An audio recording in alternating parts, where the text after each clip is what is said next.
Nearly 15 million people have logged on and experienced the World of Warcraft. Quite commonly overlooked is the rich and illustrious lore and history behind Azeroth. Join us as we venture beyond the pixels, code, and players. Welcome to the story of Warcraft.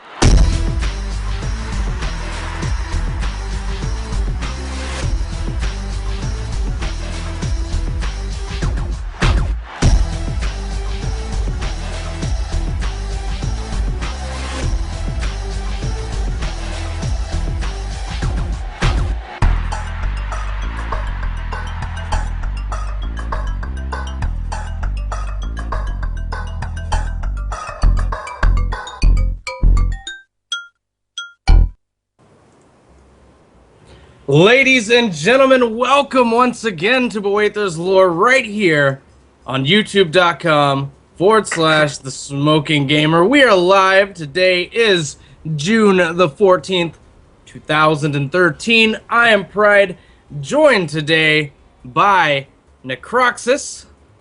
Hello. Dunn. Howie. Hello. And Janelle. Hello. Indeed. And of course, our producer, Rioris, is here as well, talking in our ears, being annoying as hell, but, you know. My question is, yes. how long do we have to do this before you can say, hey, try Bewaither's Law, I'm joined by all the usual criminals? When can we say that? Usual suspects, rather, is the phrase. Never. Yeah, we like to hear our names. Come on. Exactly. See, it sets the stage, right? Okay. Alright. I also really like how like it's set up right now on the Skype. I know that they can't really see it because it's not that way on the program, but of course in Skype where we're seeing everyone's videos and whatnot, it's Rioris and myself in the middle, and I'm on the bottom because of course, you know, my own webcam is always on the bottom. And then you've got Dunn and Howie, the two Horde guys over here together. You know, and then you've got Necro and Jan over here together, the Alliance. So it's quite nice. I like the way it kind of like randomized this out like that. Quite cool. Anyways, today on the show, our top 10 list is going to be the top 10 heel turns of the World of Warcraft. Heel turn, of course, is 5 people get that. Yeah, 5 people get it. 5 of you that got what a heel turn is. Congratulations, you were awesome. For those who didn't get what the heel turn reference was, that is basically a good guy becoming a bad guy in whichever way. It doesn't necessarily have to be like an instantaneous sort of thing, but the best ones usually are.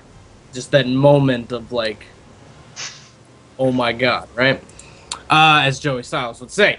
So that's what our top 10 list for the day is going to be. We're also going to be talking quite a bit about 4.2 and some of the early, very, very early information that we have gotten out of that. Outside of that, I don't know what we're talking about. I don't know what videos Rioris has set up for us. He may be able to talk in my ear and tell us if we've got anything or not. So, he's just saying no over and over and over again. It's very helpful. Outside of that, though, I don't really know what we've got. We'll figure it out as we go along, as we generally do. Of course, Q&A at the end of the show. If you have any questions that you want answered, you can send them to lore@omfg.fm. And if you're listening live right now, you can head over to thesmokinggamer.com, click on the live chat button there. That'll bring you to the IRC channel, and of course, you can always comment on the side of this broadcast right now. Outside of that, though, I guess we're going to go ahead and get started. I think we all read, I'm hoping we all read anyway, and I also realize that I'm a little out of focus here. I think we all read, anyway, the whole deal with, you know, 4. I don't know why I'm saying 5.4 items and other things like that. Is there anything that kind of struck any of you overall with some of these things that are announcements that are coming out? Yeah, Necro, has anything struck us? The veil's totally destroyed, so that's a thing that happened. We'll be having discussions about that later, I'm sure. To have it for the third time. Yeah, it's not my fault you do 30 million podcasts and have to keep repeating the same story. I don't know. I think I'll blame you for it anyways. No, I'm the wrong one, so I will get blamed for something. Okay, Yes. well, here's the deal. I'm looking up the post right now. All right, let's try and go through this a little bit at a time. First thing, we'll go through the boss list. Mercius, the Fallen Protectors, Norishin, Shaw of Pride, Galacrus, Iron Juggernaut, Korkron, Dark Shaman, and this was one that has surprised and has like brought up a lot of controversy. General Nazgrim Oh man, is a boss.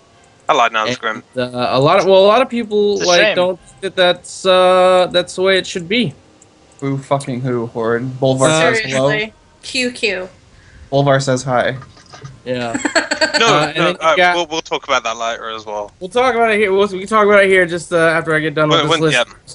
Malkarok, Spoils of Pandaria, Thok, the Bloodthirsty Siegecrafter, Blackfuse, Paragons of the Klaxi, and of course, Garrosh Hellscream, War Chief of the quote-unquote true Horde. It's true. So that's something we'll talk about too. All right, so yeah, let's get down. Not necessarily lore specific, but I mean, there's a little backbone of lore in there. So let's talk about General Nazgrim. What's the problem? What's the issue? Like, Necros are like, Bolvar says hi. The only difference is the Alliance people aren't forced to kill Bolvar. Okay, Yeah, the it's two worse because characters we are just not see the him same die. things. Yeah, but he's not dying at your hand. It's still the enemy Okay, killing don't him. run the raid. I won't. I'm not subscribed at the moment. But that's not. Well, then that's what's not the point. problem? But It's a You're not matter of gonna principle. kill him? It's a matter of principle. But Goddamn. Nazgrim as a boss makes sense. His whole thing is he's loyal to a fault. And I've been but telling that people, that doesn't let's see mean how I like big that fault is, and it's probably going to cost him his life. it. As I said, it didn't mean I have to like it.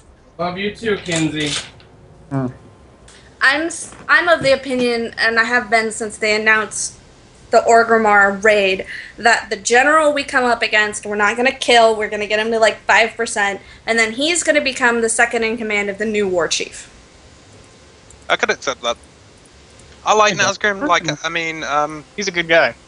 I think- I can't remember the name of the Alliance counterpart, but it's that person who leads, I assume, what is it, SI7 in Jade Forest, and then you keep seeing them show up everywhere.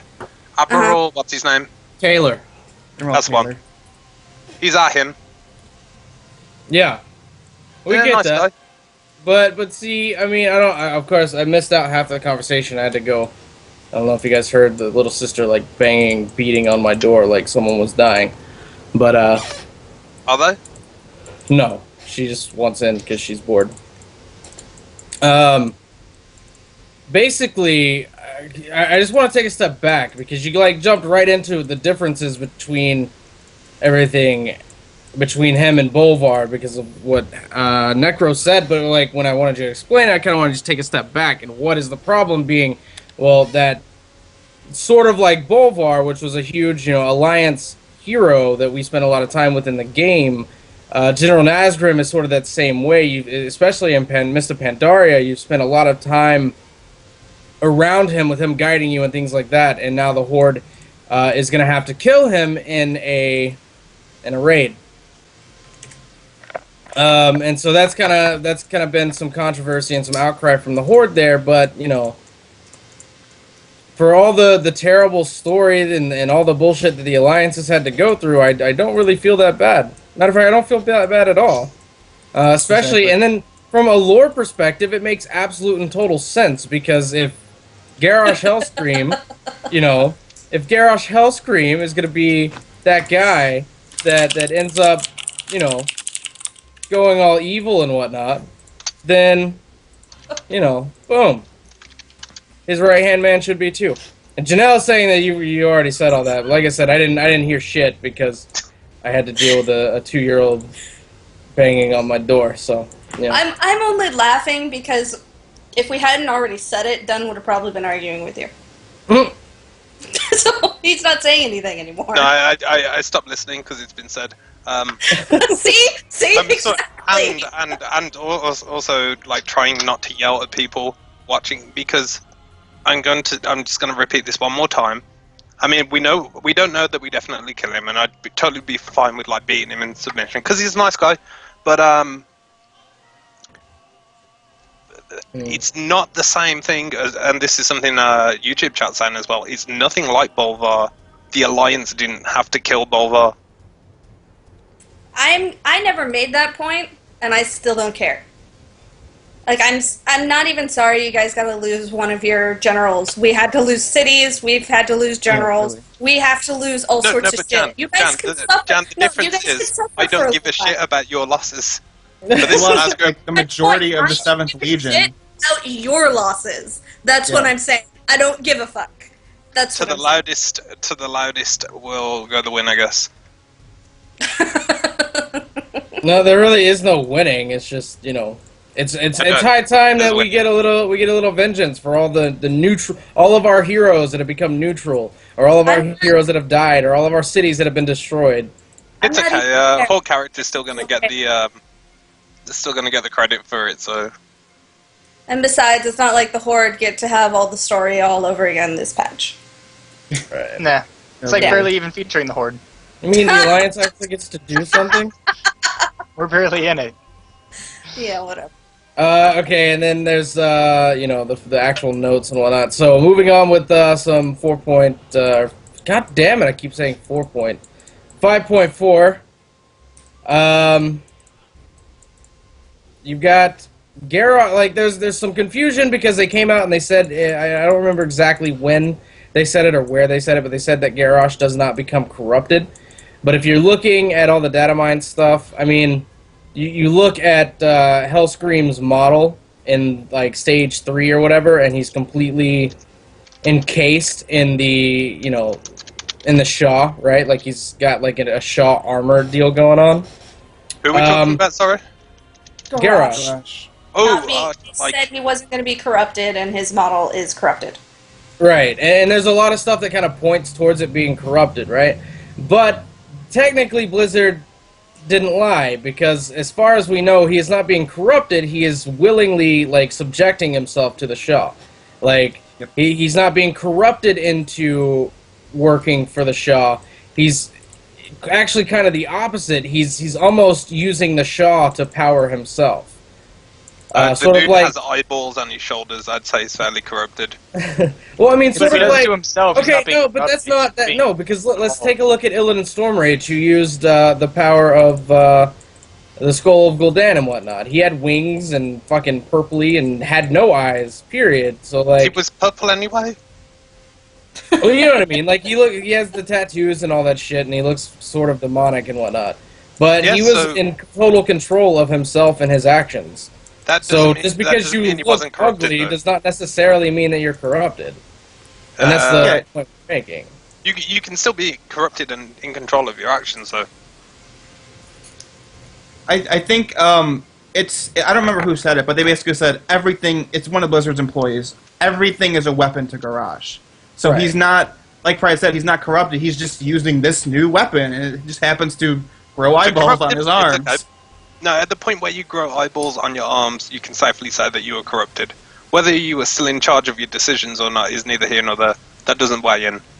I think Yeah, that I does The think this definition is- of No. corruption. I think this is more a matter of philosophically what means that you're corrupted and what doesn't, and I don't really think that belongs in this game. Just saying. I think they should have just said, he has this weapon, and he's using it willingly, and left it at that, and not tried to argue whether or not he is or is not corrupted. Well, I think they were trying to make the distinction between Deathwing, who definitely was corrupted by an outside force, and Right. not of his own volition, versus Garrosh, who's like, okay, more power for me. He might get corrupted, but it was his choice. I think, if I had to guess, that was the distinction they were trying to make. Very Because I much. thought Right it on that, right was on that. more of them trying to get away from everybody always complaining that they corrupt all their bosses. So they were trying to say, look, we're not doing it this time. That's what I thought they were doing. And I thought it was silly because it was a argument, like Dunn's arguing he's still being corrupted, it just doesn't matter. Yeah, I think maybe that people should stop throwing around the word corruption because, like, I could sit here for hours saying no, Garrosh is corrupted. There's fucking eyes on his shoulder, okay, and that would be my main press argument, and I feel it is valid. But he's not corrupted in the way that we've seen corrupted wire bosses before. I'll give you that, but. I guess the biggest thing I'm trying to say is that nothing is controlling Garrosh. Garrosh is controlling. Oh yeah. I'll concede that point because that's right. But right, but see, one of the be arguments that came out was that once again they've corrupted another Warcraft hero or whatever. That's what I was saying. Is they're trying to get away from that, and I think they started that at the beginning of this expansion. I don't know why people are complaining about it now. It's like you jumped on the wagon a little too fucking late. Yeah, Garrosh has been going after the shell for literally this entire expansion. Like 5.1, that's the main story. 5.2, he's still dealing with it. 5.3, it's the fucking porn about the Veil. 5.4, that's what happens in the raid. Yeah. Right. New area called Timeless Isle. That's for scenario, isn't it? I'm not sure, but the word timeless, of course, harkens into time, which harkens into Nosdormu. But I don't think that this time around that is the direction we're going. It's not. I mean, I could be wrong, but isn't it like the scenario for the Celestial Tournament or something? Is that what it is? I believe so. Yeah. I mean, updated it doesn't tournament. say. Well, I mean, it doesn't say that there's a new scenario. It says new area, Timeless Isle. I think it's a new questing zone. You think so? It was, Yeah.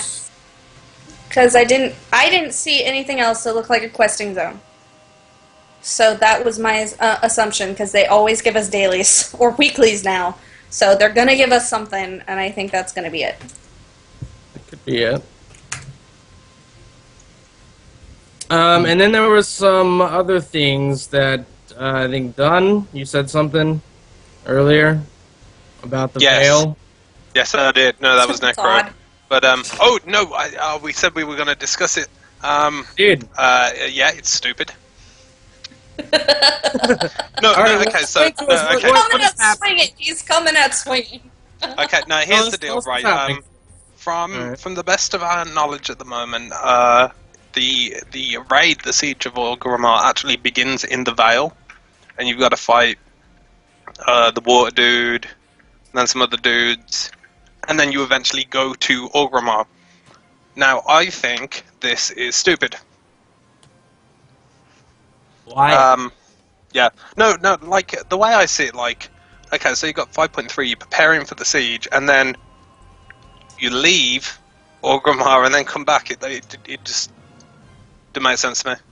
And Dunn and I have different opinions on why this is stupid. Dunn's argument works with Necroxus's argument, so let them fight. Let's do this. I can confirm now that the Siege of Orgrimmar stuff is taking place. The Alliance and the Horde are both doing that, and the Veil thing happens not related to what they're doing. So from the Dungeon Journal, because I'm on the PTR, in the Dungeon Journal, you can gather that the Alliance and the Horde are invading Orgrimmar, and they find out that, oh shit, something happened in the Veil. We don't know the connection of the story yet. So, I mean, I gave my theory like a million times to them, but basically, in a nutshell, mine essentially is because Garrosh took the heart of Yisarash out of the Veil, all of this stuff happened, and the Horde already have a reason to hate Garrosh. But the Alliance kind of doesn't, really. I mean, we have okay. Go ahead, well, Jason. I mean, I don't whatever. Jan, if you want to go, but I've been burnt out on this argument already. no, my problem isn't the fact that there's something wrong happening with the Veil. From like a lore subjective, leaving Orgrimmar, any amount of people leaving Orgrimmar to go deal with the Veil weakens that position. I understand why it's happening. I just don't like it. Well, I But mean, there's if no you look at evidence us as it's a the Horde of the raid, Alliance. we Yeah. like as the adventurers, we are like the champion task force that are being sent out to go deal with things. So when they get the information that the Veil has been like massively changed, they still have an obligation to go check it out. So you're gonna go send your task force to go there and fix what's wrong with it because you have the situation at Orgrimmar under control at the moment. No, here's my thing about that. I think it was on a book like this, Lord, and Brad, if you can remind me, that'd be great. When it was, didn't we say like every raid we go to, we are to assume there's some degree of NPC military force supporting us because 25 men can't take down Deathwing, for example. Right. I think Dragon Soul's a good example because you can actually see an NPC military fighting around Dragon Shrine as well. So it's not just the heroes going to the Veil; there'd be soldiers as well. And Yeah, then well, but they I bring mean, up if we're Shadow laying Panther. siege, if we're laying siege to Orgrimmar, the whole point of a siege, like we had an argument before, is that you're there for a amount of time. You're wearing them down.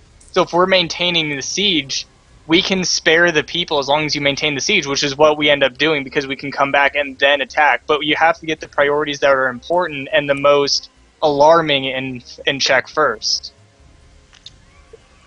So what you're I saying don't like it. is that... So the argument here is that no one should be leaving the initial siege of Orgrimmar to go deal with whatever is happening in the Vale, right? That's your bit done? That's my issue, because I feel if they did that, they'd weaken their position and Garrosh would take advantage of it. But we don't even have confirmation yet that the official siege begins until after this starts. Because there's a Right. reason that the raid is ordered in this way. It's not like the raid is the siege is going and all the Alliance and Horde are like, oh shit, this other thing's happening. All we know is that when the Veil part takes place, the Alliance and the Horde are fighting. We don't know which forces are in the Veil. I mean, I think it's... I don't know. I think this argument it fails on both sides because we don't know the connection. We will see. My argument is that they didn't need to do this fucking Deus Ex Machina thing with blowing up the damn Veil in the first place. That's have my to- argument. You have to imagine that when you remove the heart of an old god, something bad is going to happen. No, I don't mean that. I don't mean him taking it out, blow something up is stupid. I mean that the Alliance needs another reason to want Garrosh out of power is stupid. That we can't right now, as of 5.3, say the Alliance has enough reasons to take that guy out. I think is ridiculous and stupid, and I think Really? They already say that they were going to at the point of 5. I thought it was like already in works by the end of 5.3 that this was gonna happen. It was.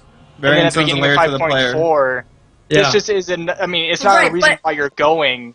This but is something Necro's that's happening. argument was, not yours necessarily, Howie, but Necro's was that the Alliance needs another push. Because I think this is a very tangible, like, aside from, okay, it's, alright, Jan. I agree with you that the Alliance doesn't need a reason, but we've been written that way to feel that way. So, And that's I'm trying what to it is. operate, and I agree with you, but I'm trying to operate in the confines of the story they've already made. Like, I believe the Alliance will see that Garrosh has destroyed the entire Veil and be like, oh shit, it's really bad now. Because the Shah of Pride's released. The Shah of Pride has destroyed everything in the Veil. The waters of the Veil have been corrupted. That's what Immersius is. The first boss is what's left of the waters of the Eternal Veil, corrupted by the Shah. So, I mean, I think might be their reasoning, but we don't know. There's another problem I have with this. Let's assume it is just the heroes who go to deal with the Veil. We all agree that the waters of the Veil are equivalent to the Well of Eternity, right? I would say pretty they're much. lesser, but Well, yeah, I would not say nearly as powerful. yeah. Like, I would say have- maybe a tenth of the power of the Well of That- Eternity, and even that's that's stretching a lot. it. Well, even if it was just that little amount of a fraction of the power, that's still a lot. If it's the a hell heroes of a can lot. deal with that, as well Hell as of a- being empowered by the Shah, or a Shah-like entity, then fucking two of them could take Orgrimmar and we don't need a rebellion. But we don't know if Well, Garrosh now is you're controlling the getting- shop, right? Now you're getting like you're starting to walk that fine line between mechanics and lore, like mechanics. No, and which is why I've always assumed, to sort of tie it back in, we are to assume NPC support. So it's like, oh, it's not just 25 dudes. We've got an army as well with us. Well, there are NPCs. We're just the there. focal point. Right. The Golden Lotus There are are NPCs. confirmed to be in there. That's why the second but they're boss is then bosses. corrupted.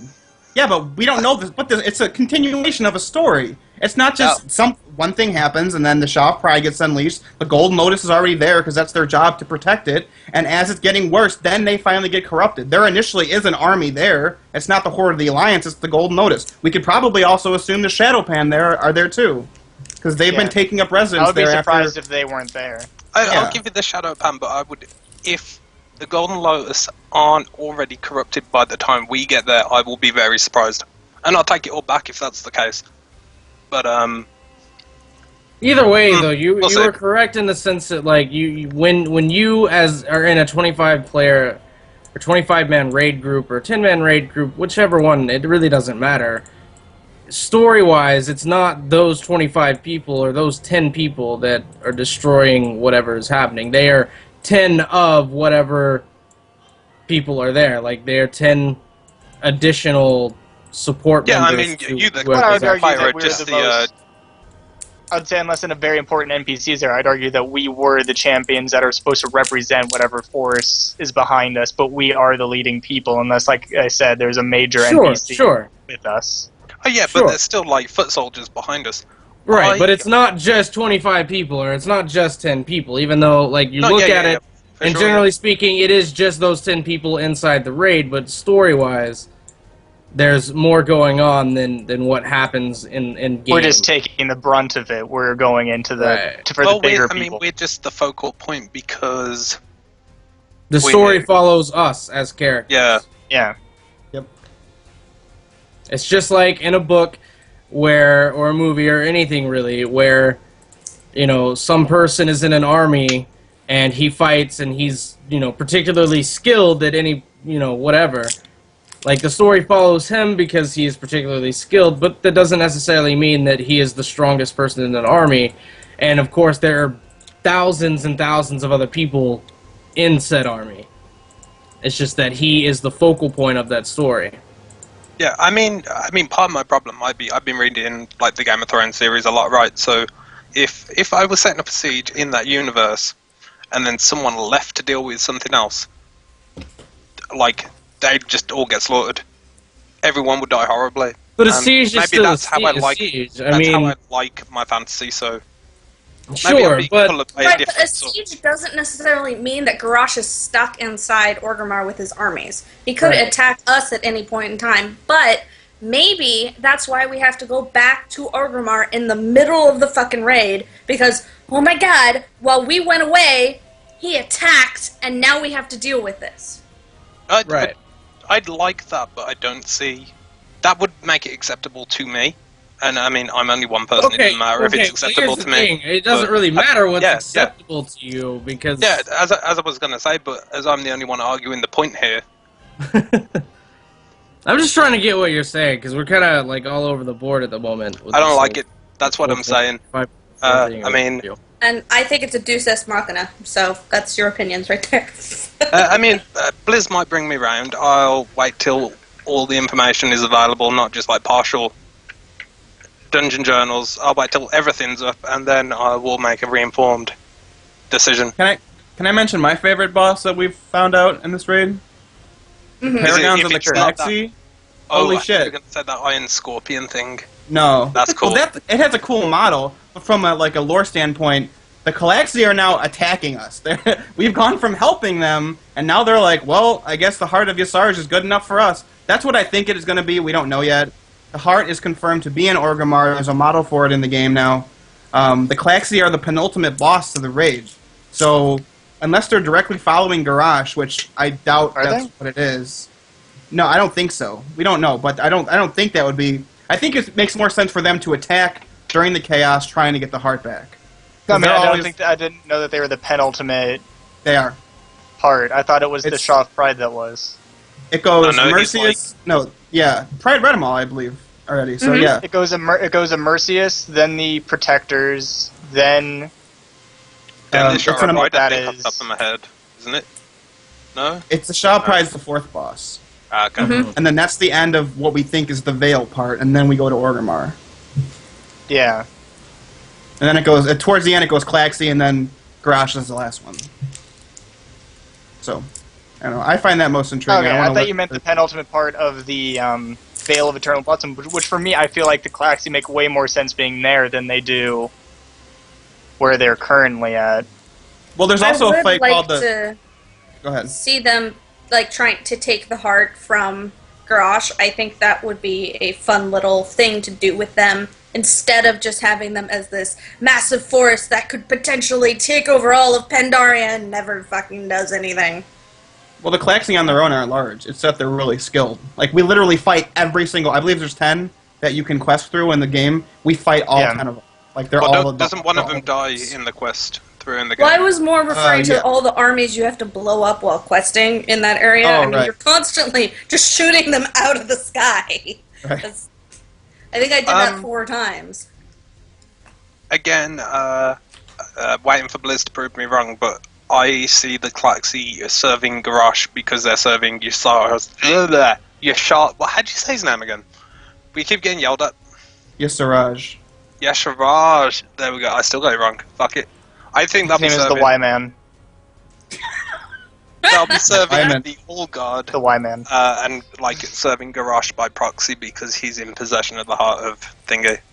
Yeah, but they didn't do that to the Shah, though. And the Shah are directly from Yasarj. And they even basically but- said the Shah sucks. They said they basically say boo the Shah, and that's why they're not cool with the Shah of Fear taking over their queen. But then again, they're not really helping the Shah because I mean, I would very much like it if Jan was right in the sense that they're there because they want the heart. They follow where the heart goes.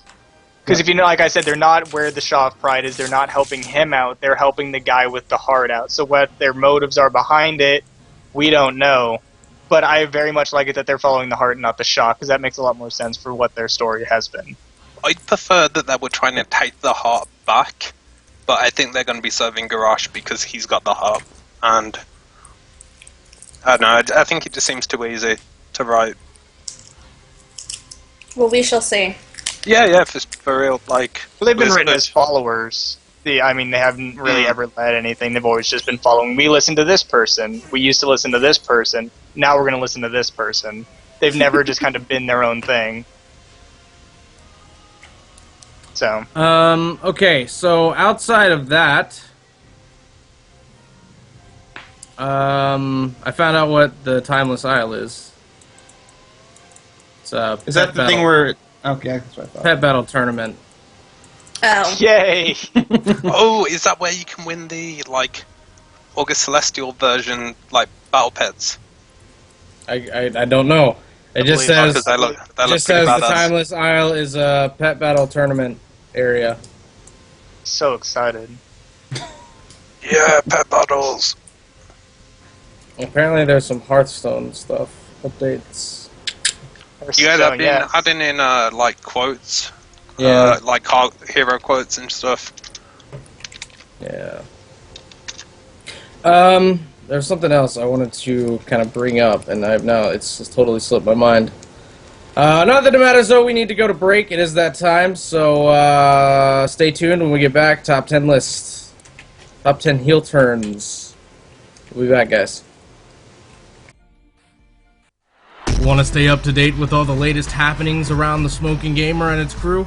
Well, be sure to follow us on our various social media platforms, including Facebook at facebook.com/TSGamer, twitter.com/Pride1G, or simply at Pride1G. You can also check us out on Anook at anook.com/page/TSGamer. And of course, you can always come and join the fun over at www.knightsoflore.com.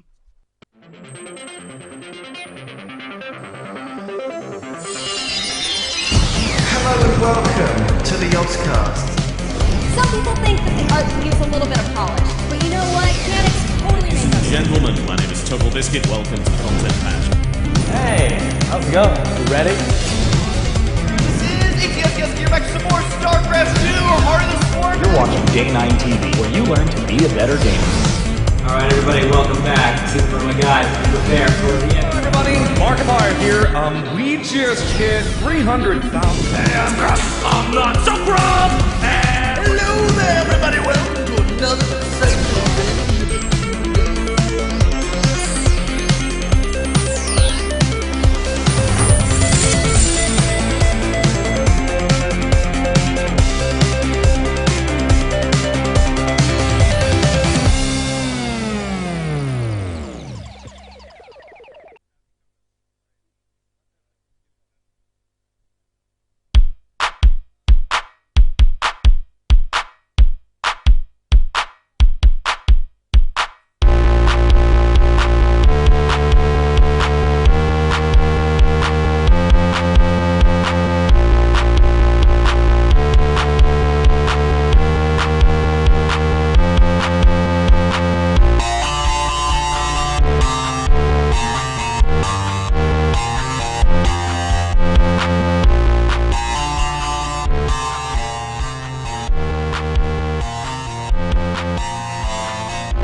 Thanks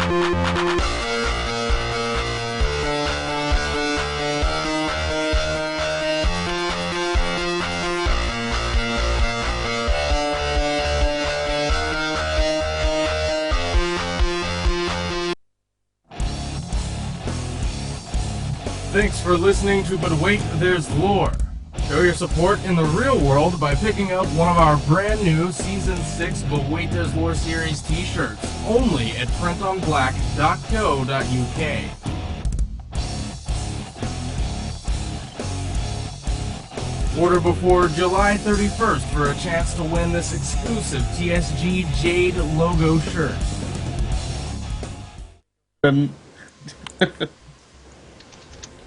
Okay. Ladies and gentlemen, welcome back once again to But Wait, There's Lore, right here on youtube.com/The Smoking Gamer.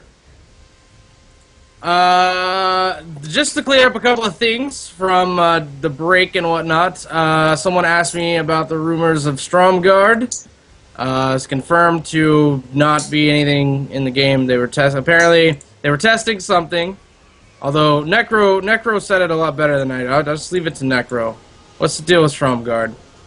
They were testing a new feature, and they just randomly used the name of Stromgard because they like to be cock teases towards the Alliance for anything. Although if they did add it, it'd probably just be Sylvanas killing everybody, because that's the next step. Next step in that area. Terrible. It's not like you like anything like with So Shore. Yeah, really. Right, so, another thing that happened over the commercial break is that some people wanted to know about Dun's music stuff. Dun, what's going on with that? Yeah, I do that stuff for shits and giggles, mainly, and then you're all like, we need music for the break that's royalty-free, and I was like, I'll make it, and some people really like it, and some people don't like it, but to the people who do like it, we are bundling it in to the subscription service, so if you subscribe to the Smoking Gamer, you'll get everything. Indeed. Subscriptions, of course, are $1.99 a month, and you get MP3s and MP4s of the shows. You get MP3s of Dun's music. You get, special entered into special drawings for prizes and other cool and awesome things. And of course, that all helps go to paying the bills, because the show is not free to produce. That being said, someone's like, "Don't put these on iTunes so we can throw money at you." You can still throw money at me. I'll post up on the forum my PayPal. So if you want to send me money, I'll take it. You don't have to. I mean, if you're a subscriber, you will get the things. But if you want to give me some money personally, I'm fine with that. Indeed. As I was saying, Boy, this lore is not free to produce at all. It costs us quite a bit for server space, bandwidth space, of course the XSplit licenses and all that other junk, all the stuff for Skype that allows us to have group conversations and all that stuff. We got to pay for all that. It usually takes about $100 a month to pay for Boy to be on the air. So, all that's good and all that stuff, so subscriptions really help with all that and keeps us on the air. Of course, even if no one subscribes, we'll stay on the air because we enjoy doing it, so don't feel obligated. But if you'd like to, there is always that option. Now then, I believe we gotta go to the top 10 list, top 10 heel turns in Azerothian history. Of course, a heel turn is when a good guy goes bad. Starting us off, number 10, Done. Where are we at here, buddy? Where are we? Well, starting us off here. I mean, my man Garrosh is clearly starting us off. Mm-hmm. Now, let me take you back to the Burning Crusade. And the Burning Crusade. And we're there. Yeah. And we're there. Garrosh started off, he sort of hated himself. He thought his father was a monster. He thought he was left behind because he was deemed too weak. He did have the red pox, so he wasn't ill. So basically, what you're saying is Garrosh was acting like a 13-year-old girl. 12 3/4, but yes. Okay. Then Thrall comes along. He's all like, "No, your dad was a pretty cool guy. He did this." And Thrall told Garrosh and educated Garrosh as to all the good for the Horde that Garrosh's father did, Grom did. Maybe a little bit too well without pointing out some of the bad things that he did. Which, what was his name? Cow Dude? Well, anyway, in the chat room, Cow Dude, that's the one, the very same. He's all like, maybe Thrall did too well telling Garrosh of all the good that his father did. Yeah. But, during, like, Wrath, Garrosh was, in terms of the Horde, he was in charge of the Warsung Offensive with Overseer Varric Sarthang. He made some pretty smart decisions.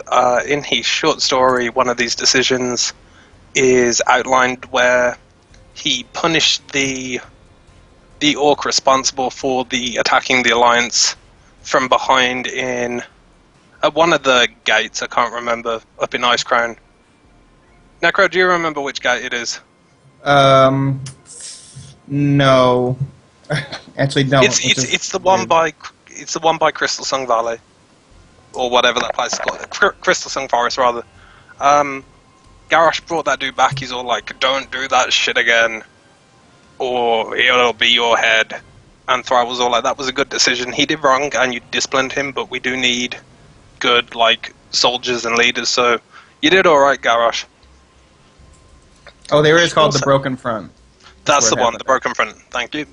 He then went on in the Cataclysm to do the whole "you are dismissed" thing, which was pretty badass. He also yelled at a dragon to get off his ship. It's not relevant, but it's pretty badass. And then his heel turn began with Tides of War, and we've pretty much all this season we've been discussing this, so I won't go into detail on that all over again, but that is why he made the list. Mm-hmm.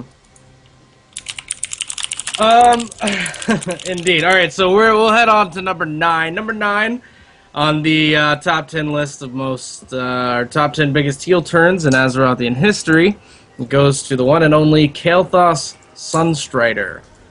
And Kael'thas is actually a pretty good kid back in the day before he went all evil and whatnot. But he's, of course, the crown prince of Quel'Thalas, the leader of the Blood Elves. He's a part of the Alliance up until the end of Warcraft 3, or well, right after the end of Warcraft 3, rather. And of course, we all know who the Blood Elves are and all that good stuff. I guess we talk about his heel turn. Well, basically, Kael was like a mage. He's a mage, very powerful mage. Studied in Dalaran like a lot of other people did. And so basically, Kael'thas has everything set out in front of him for his life to be great. You know what I mean? Like as great as one can be in the Warcraft universe. You know, he's a king, although they call him a prince, but you know, for technical reasons, he is the king of the Blood Elves for a time. And then basically, I want to say like the downward spiral of Kael'thas happened during the Third War, right? I want to say it happened whenever he was basically shifted off to Lord Garithos and had to kind of be under the rule of Garithos, and Garithos really put him and his people down, right? And this, of course, caused him to defect from the Alliance to the Horde. And of course, we end up in the Burning Crusade. We end up fighting off the Burning Legion before we really see him again after Warcraft 3. So, what happens between the time that Kael'thas is in the Alliance and the time that happens when we see him in the Burning Crusade as an agent of Kil'jaeden? Well, of course, Kael'thas meets up with one Illidan Stormrage, who is kind of doing his own battle against the Lich King and the Burning Legion towards the end of Warcraft 3. They hook up because, once again, he's kind of left the Alliance. He's like, I don't want to be a part of this. Basically, Garithos is like, you are useless to me, I don't need you, and Kael'thas is like, okay, then I guess I'll run away. So basically, he hooks up with Illidan Stormrage and, of course, Lady Vash and the Naga, and those three kind of head on off to Outland, and they kind of come up with their own little faction, their sub-faction, right? And they're all kind of under the leadership of Illidan. We, of course, head on over to the we enter the Burning Crusade expansion for World of Warcraft. We head up there. We do all that good stuff. We come in. Kael'thas is now part of the Burning Legion. And, of course, we all know this is coming down from Kil'jaeden and all that good stuff. Or Kil'jaeden. So, there's a split between Kael'thas, Illidan, and Lady Vash. Right? At the end of the day, what happens with Kael'thas is basically just a series of kind of feeling underappreciated, I think. You guys may be able to correct me, but I think his heel turn basically, at the end of the day, comes down to him feeling unappreciated by the people higher up than him. First of all, it was Lord Garithos, and then, of course, Illidan came in, and then Illidan had his own issues with Kil'jaeden and all that good stuff. And so Kil'jaeden kind of came up to Kael'thas, and he was like, I don't understand why you're following Illidan. Come with me, and I will make you more powerful, and all this good stuff. So I think that in the end is what happens with Kael'thas. I think that Kael'thas really just wants to be appreciated for who he is, and he never really gets that. So there's that. Did I really miss anything? I was kind of all over the place there. You didn't, but someone has asked where they go to subscribe to the Smoking Gamer. Right now you can go to knightsoflore.com. Basically, you go to knightsoflore.com, and there's a button up there that says subscribe. It says subscribe to But Wait, There's Lore Today for $1.99 a month. Subscribers will be able to download every episode from every season in MP3 format and all that other good stuff. But basically, just go to knightsoflore.com, and then there's that red. The default skin should be the Horde skin, I believe. So there's like a red line of links under the banner. One of them should say subscribe. Just click on that, and it's all done through PayPal.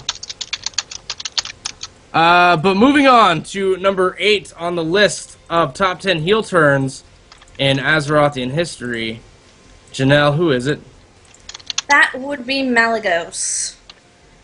So Malygos, the dragon aspect of magic, he was a good guy for a really long time. Wore the ancients. He helped, with the war effort and everything, even though he lost his powers to the dragon soul for a little while. In the end, I never quite, you guys gotta forgive me on this, I never quite understood what happened where he lost his sanity. I know he went insane for a while. All these kids got killed by, Deathwing. Yeah. Using the dragon soul. Oh, that's what drove him crazy? Okay. Yep. So, yeah, using the dragon soul, Deathwing killed all his kids. He went crazy. And then he became lucid again, and when he became lucid, he decided that all the humans who were using magic were a threat to Azeroth. So he changed all the ley lines, and he set out to destroy the Kirin Tor and all of humanity, and gnomes, and elves, and orcs, and everybody else. Indeed. Okay, now Dunn's going to be talking to us about number 7 on our list, right? Yes. But it's not. Dunn's going to be shadowing, or not shadowing. What would be the correct word to use? I am to use a wrestling term, I am the mouthpiece. the mouthpiece of Tyrannor, who really wanted to talk a little bit about number 7 on the list, which would be Ner'zhul. I've received an email. No, I've got a Dropbox link, and I'm going to read this. See, like 5 people again. I'm going to read this. May I have your attention, please? I have received an email from the anonymous Tyrannor. Go ahead, Don. And I quote. Thank you. I'm just going to read this as it says word for word here. Before turning evil, Nazul was elder shaman of the Orcs and duped by Kil'jaeden and Gul'dan. Slowly turns evil due to power lust and the skull of Gul'dan. After turning evil, some of his accomplishments are as the following. He was a powerful shaman enforcing the elements to his will. He seeks to open portals to new worlds for him and his followers to conquer. He threw a rock into Raelian's face. Take that, pride. That's what it says. He blew up Draenor due to the opening the portals and arguably the Sons of Lothar's interference. While escaping through a portal, and with his famous line, "I am the Horde and I will survive, choose me or choose death," he is found by Kil'jaeden and who tortures him for a few years. Where am I now? Sent to Icecrown in Northrend in a block of ice, granted necromantic powers and Frostmourne, along with some Dreadlord jailers. Enslaves the human colonies in Northrend and destroys and resurrects the Nerubian kingdom of that place. Azul Nerub enlists mortal followers to spread the plague in Lordaeron, manipulates both Arthas and his Dreadlord jailers, destroying Lordaeron and Quel'Thalas, orders the summoning of Archimonde into Azeroth and is instrumental to the defeat of the Legion due to Arthas convincing Illidan to consume the skull of Gul'dan. He then merges with Arthas and dies. Man, someone's got a lore hard on for Ner'zhul. Oof. Yeah. That's what it says. It's almost as bad as Howie and Sylvanas. Almost. Almost, yeah. He's still got a way to go before he gets there. I feel that was quite concise, and I feel no need to elaborate, to add anything else. So I will hand over to my esteemed co-host Necro for number 6. Yes, number 6 is Archimonde. He is the Eridar. He was once part of the Triumvirate, who ruled over the Eridar before Sargeras got involved, alongside his friends and brothers-ish, Kil'jaeden and Velen. Our Sargeras came up and was like, "Yo, dogs, I want to destroy the whole universe. I have lots of powers, and I'm pretty awesome. Do you want to join me?" And Kil'jaeden and Archimonde were like, "Yeah, bro, sounds like a good idea. Let's go." For some reason, I do not think that is how that exchange went down. It definitely is. So they all went, and the Burning Legion was formed, and they started doing their shenanigans. Archimonde was involved in the War of the Ancients. He was involved in the War of the Ancients. He played a part there. He again comes back when the Legion invades Azeroth the second time during Warcraft 3 and the Third War. This eventually does lead to his death, because in his arrogance, after he thought he had defeated the humans in Jaina, the trolls in Thrall, or the orcs in Thrall, and the night elves in Tyrande Malfurion, he went up to the World Tree just as Malfurion sprung his trap and used the Horn of Cenarius to call a bunch of wisps to detonate and kill him. He was the left hand. That's one of his titles was the left hand of Sargeras, and he is noted to be the physically strongest of the demons, of all the demons, except for Sargeras, of course. So his heel turn, I guess, is when he decided to join up with Sargeras, which we don't know a lot of lore about when that happened, but basically him and Kil'jaeden were like, "Yeah, power, yay," and Velen was like, "That's not a good idea." So ever since then, he's been a baddie till he died. Indeed. Sorry, I'm getting something set up with Rioris here. So we are at that's the top 5. Garrosh, Kael'thas, Malygos, Ner'zhul, and Archimonde. Those would be the, bottom 5, I guess. So when we get back from this very quick break, we'll go ahead and handle the top 5. So I'll let you guys discuss amongst yourself during the break as to what is happening in regards to everything else. So, in the meantime, if Rioris is ready, I'm trying to listen to see if he's ready yet to go to break.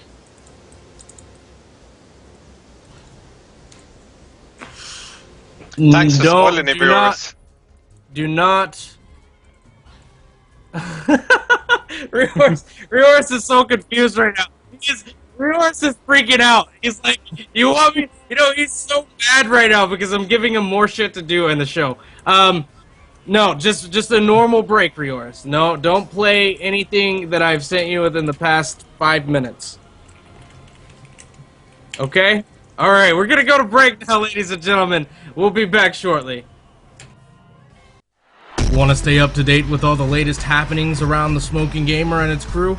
Well, be sure to follow us on our various social media platforms, including Facebook at facebook.com/TSGamer, twitter.com/Pride1G, or simply at Pride1G. You can also check us out on Anook at anook.com/page/TSGamer. And of course, you can always come and join the fun over at www.knightsoflore.com. Thanks for listening to But Wait, There's Lore. Show your support in the real world by picking up one of our brand new Season 6 But Wait, There's Lore series t-shirts, only at printonblack.co.uk.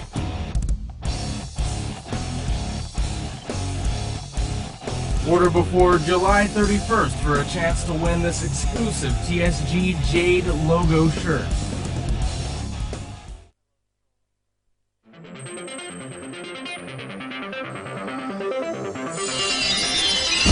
Hello and welcome to the Ozcast. Some people think that the art needs a little bit of polish, but you know what? Mechanics totally make us. Gentlemen, my name is Total Biscuit. Welcome to Content Patch. Hey, how's it going? You ready? This is ATS Gear back to some more StarCraft 2 or Heart of the Swarm. You're watching Day 9 TV, where you learn to be a better gamer. Alright, everybody, welcome back. Super, my guys, prepare for the end. Hello, everybody. Markiplier here. We just hit 300,000. I'm not so proud. Hello there, everybody. Welcome to another sensational video.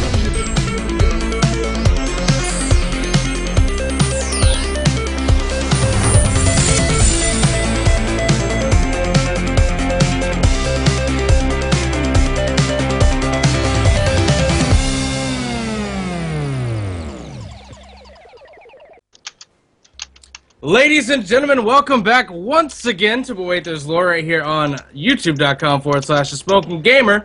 We are going into the bottom 5 or the top 5. I don't really know which way to say, like, which way should we say it? Like, Top is five. the bottom Top 5 5. like the 5 least, or the bottom 5 like, because it goes to like number 1. Top 5. You know what I mean? We just finished the bottom 5, and now it's going to be the top 5. Is that the way we're doing it? Okay. Yeah, you That's should what do I- it like most other places. Yeah. Do it like David Letterman does, right? Yeah. All right. So moving on to number 5. Howitzer. Who's number 5? Oh wait, well hold on. Before I get in there, okay, I should say okay. this is the top 10 list for the biggest heel turns in Azerothian history. By the way, I just want to make sure you know that. All right, Howie, who is number 5? Okay. Well, number 5 would be Arthas Menethil. I guess you call him the past prince of Lordaeron. He was I voted him up really high because, in my opinion, he was a big one. In fact, his story is basically almost all of Warcraft 3. In the case that he was this, well, of course, he was the Prince of Lordaeron. He was this very good paladin. He was rising the ranks. He was always doing what was best for his people. And then he ran into some problems. A little bit of obstacles in his way. First, he encountered the Kel'Thuzad, the Necromancer, with all the plague issues that he was dealing with, which eventually led him to the issue of Mal'Ganis, the Dreadlord, and probably were the first step onto his descent into being evil, which was the culling of Strathome.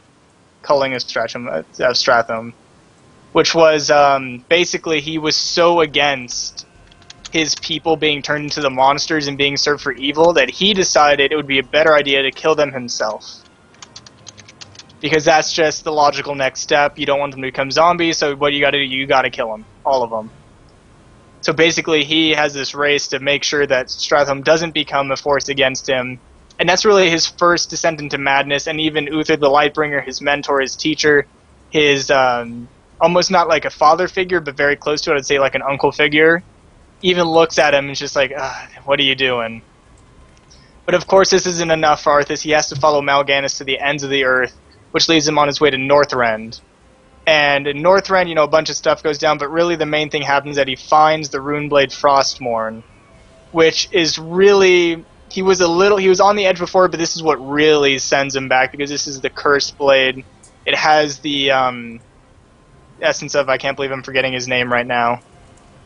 Nazul. Nazul, yeah, we just talked about him. We just talked about him a couple minutes ago. I promise you I'm not in my own little world when other people are talking. And this is when he starts to hear the voices in his head, and when you have voices in your head telling you to do insane things, that's a bad sign for your future.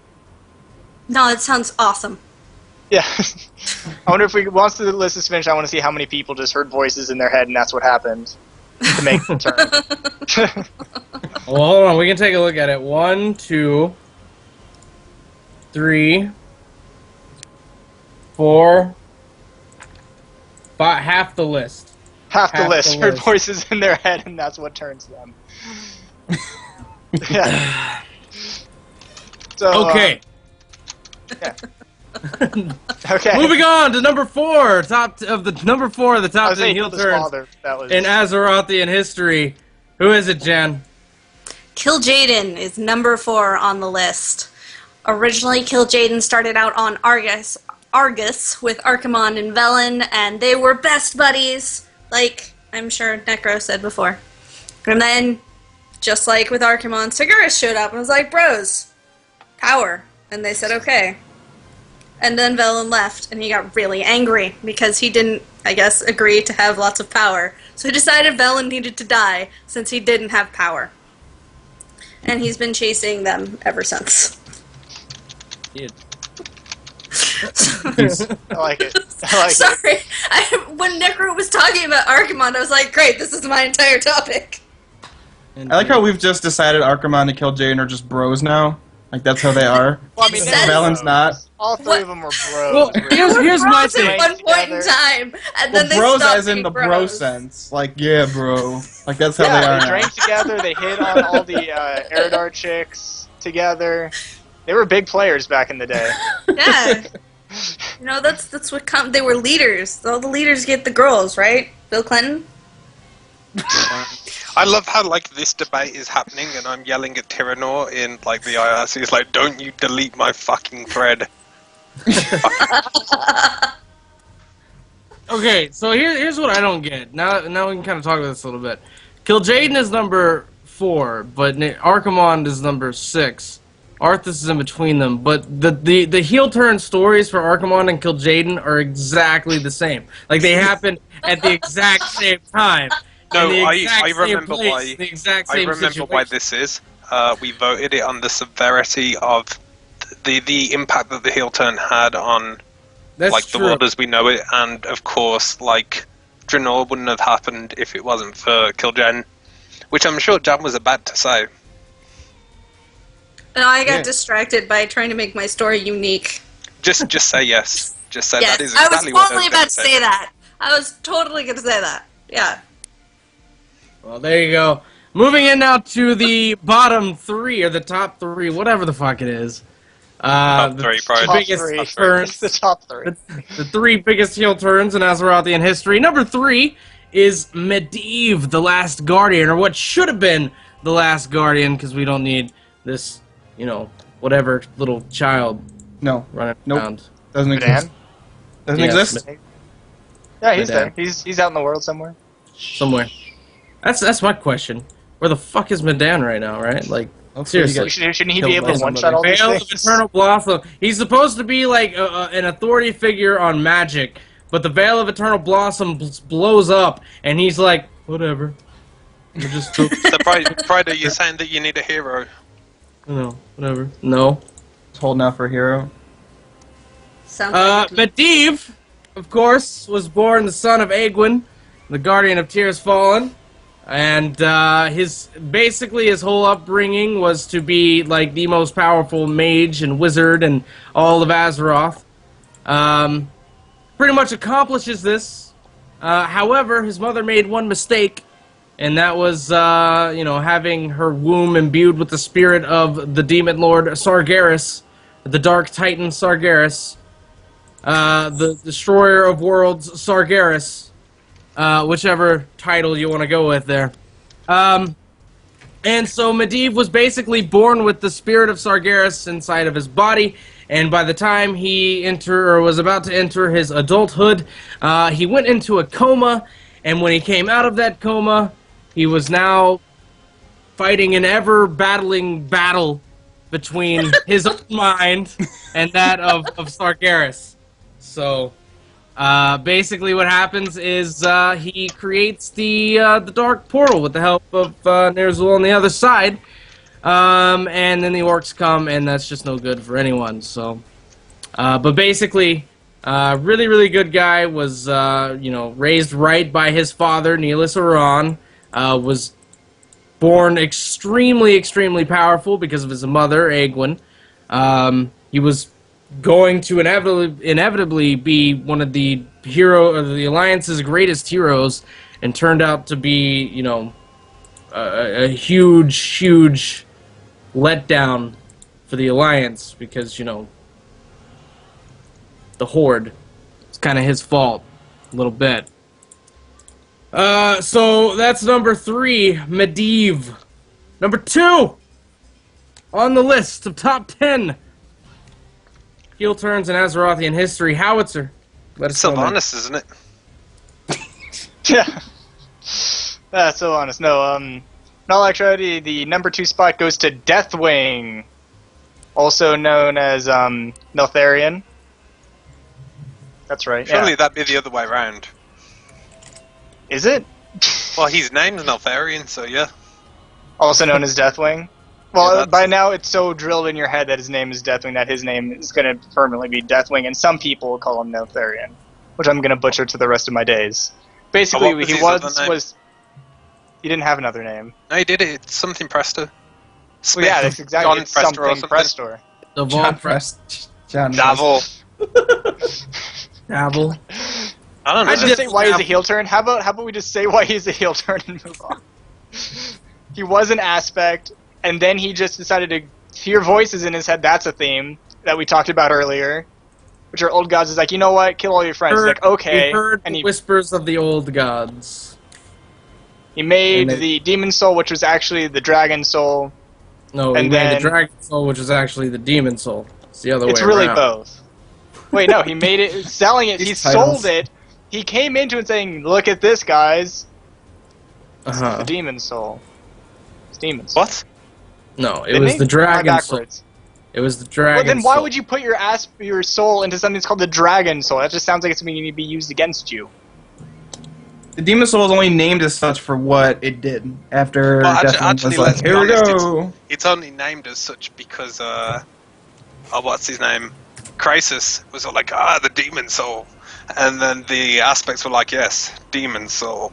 Well, basically, he used it to kill a bunch of dragons, and that's why Malagos is so upset, because he used that to kill all the blue dragons. And then he went off into the world to go kill other people. Indeed.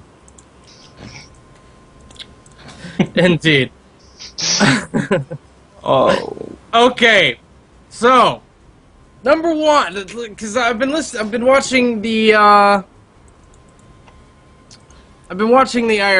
and I always like to watch the IRC. I didn't do it as much as I wanted to today, but I usually like to watch the IRC whenever we do these top 10 lists, because they try and guess, what's coming up and what the order is going to be and all that good stuff. So right now the consensus in the IRC is that Sylvanas is number 1.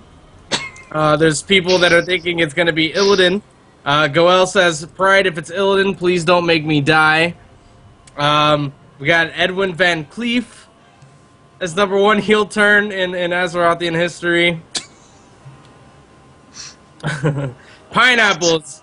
Yeah, I don't know. But none of you are right, because number 1 on the list of top 10 most epic heel turns is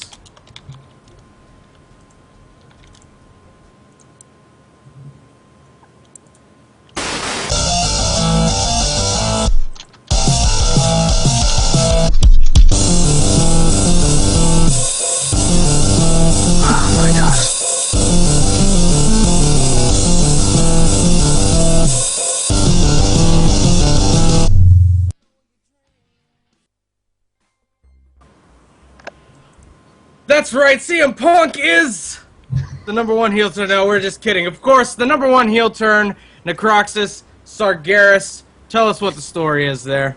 Yes, the #1 is Sargeras. He is your friendly neighborhood fallen titan. He was once known as the Defender. He is now the Destroyer, the Fallen, the Demon Lord, the great enemy of all life, the Destroyer of Worlds, the Ravager of Worlds, the Lord of the Burning Legion, and also known as the Evil One. He was Also, he's a mayor of a little place. Oh, shit. How's that quote go? Is he? You know what I'm on about? Do you not read Looking for Group comic? Nope. Oh, in that case, never mind. It's very funny, though. It is. You should read it. Okay, so Sargeras, he at one point in time was a Veneer Titan, which are the bronze-skinned ones. He was basically the Titans. He basically went throughout the galaxy at the Titans' behest and slaughtered all the demons, because the demons are bad news. We have to stop the demons. And as he was doing this, over the many, many thousands of years, he began to despair at his task, and he never thought that they will ever ultimately destroy all of the demons, and he began slipping into a brooding depression. At this point, he lost all faith in his mission, and he began seeing the Titans' vision of an ordered universe as a flawed one, and he came to believe that order itself was folly, and that chaos was the true nature of the universe, and it was going to be his job to bring the universe back to chaos. And thus, he went throughout the universe, recruiting various demons, and forming the Burning Legion. His heel turn, obviously, is when he decided to do this. There was even a point in time where the Titans knew something was wrong with him, and they basically told him to, just have faith in the mission, and he turned against them and left. So if you want a more physical heel turn, that was it. He turned and left the Pantheon, and they were very sad, of course, but they could never predict how far he would actually go. And so everything else that's happened for the most part, aside from the old gods, ultimately falls on Sargeras' head. The Burning Legion invading Azeroth 1, 2, 3 times. Everything happened on Draenor. Sargeras, all of it. Especially with Awen and Medivh is the big one. So, Sargeras, he's a bad guy. And so is CM Punk. So is CM Punk. Or as we like to call him, Chris Metzen Punk. It's a thing. It is a thing now. The thing is, actually, if you think about it and sort of squint it, they don't look that dissimilar. They really don't look that dissimilar, but then again, neither do you and Chris Metzen. And both of those people that you've just said. Yeah. But not only that, but Chris Metzen has kind of done a heel turn if you think about it.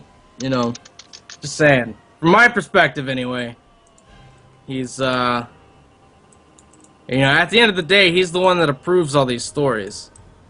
So. Oh, I like that.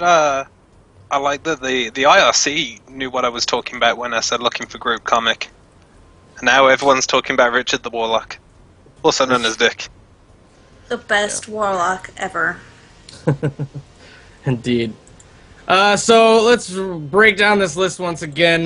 Number 10, Garrosh. 9, Kael'thas. 8, Malygos. 7, Ner'zhul. 6, Archimonde. Number 5, Arthas. Number 4, Kil'jaeden. Number 3, Medivh. Number 2, Deathwing. Number 1, Sargeras. I do want to mention, right? I want to mention that no. I want to mention before we do that.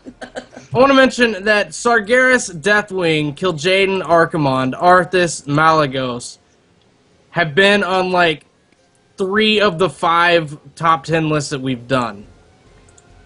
Maybe we should stop being the preface of affected Azeroth the most. That will stop.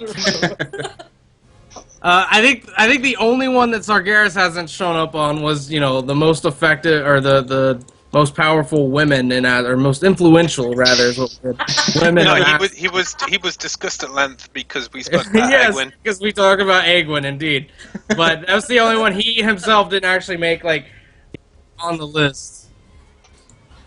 Yeah, Pride. He wasn't on faction leaders. We did one on faction leaders. I know Riora said we did so. Did we? I don't remember this. Oh boy. I don't remember doing one on faction leaders. Because we would have put him on the list and he would have made it because he was a faction leader of the Burning Legion. Yeah, Rioris.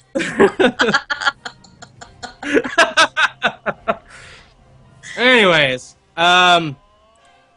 so yes, 2 honorable mentions this week: Deckard Bane and CM Punk. And I'm gonna let Necroxus talk about this because he actually, he's basically the reason that Illidan is not on this list.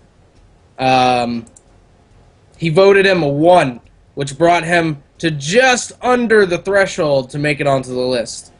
Number 10 was at 4.444, and I believe before someone changed their vote somewhere, because right now technically Illidan would be on the list. But I gave him a 2. I think he was at 4. Yeah, he was at like 4.1 or something like that. Like he was just barely under. He was basically in 11th place. But Necroxus voted him a 1, which took him way, way down in the numbers and skewed the numbers. So, Necroxus, why is Illidan not on this list? Illidan's not on this list, and I voted him a 1 because, in my opinion, Illidan is not a villain, and he never actually had a heel turn.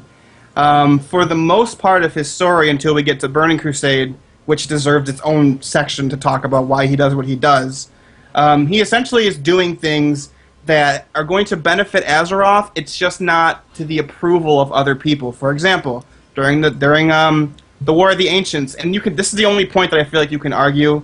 During the War of the Ancients, he flipped sides so many times, and it could be for convenience, but I personally believe that he's ultimately trying to not only defeat the Legion, but win Tyranda's heart, and, with the girl involved, he's being stupid. He's trying anything... He's Stone Cold Steve Austin. Yes, he is. If you gave him a 1, because you didn't see him as a villain, why did you give Sylvanas a 5? I gave Sylvanas a 5 because I couldn't figure out if we were counting her as a villain or not, and no one clarified it to me. So that's why I did. I did in case that we were. So that's why. Anyway, back on Illidan. He'd have made the list if it was up to me. I actually voted her the lowest, other than Vandalia.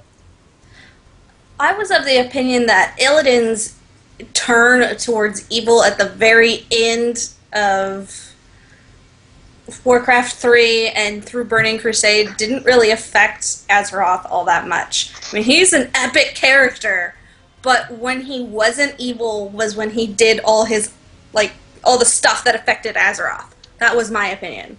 So him turning evil wasn't, it was the criteria you gave us. Him turning evil didn't really do shit. Yeah, plus a lot of it was he was just trying to get power. He wasn't trying to get power to destroy the planet.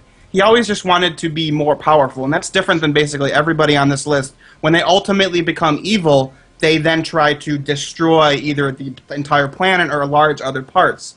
Illidan doesn't really do that. Like I said, the one caveat is Burning Crusade, and personally I feel like his story in Burning Crusade is just absolutely terrible, because he does stuff that makes no sense. For example, he attacks Shattrath for no reason, even though him and the forces of Shattrath are both against the Legion. So he decides, well, I'm just going to go invade it, I guess. And he's dropping crystals all over Outland, and it's just... I just didn't get his story in Burning Crusade. It didn't make any sense to me. And I ultimately, even though Jan kind of agreed with me, I don't even think he really went, truly evil. I think he's always been a neutral character. I'm not counting Burning Crusade again. So that's why I gave him a 1. Pride, what's your opinion on his effect in Burning Crusade on Azeroth? We'll see. Just because he made for a very cool cinematic. Yes, it did. Well, I mean, number one, his story isn't over yet, as we all know, or at least we all should know. But even on top of that, he's flipped back and forth a lot.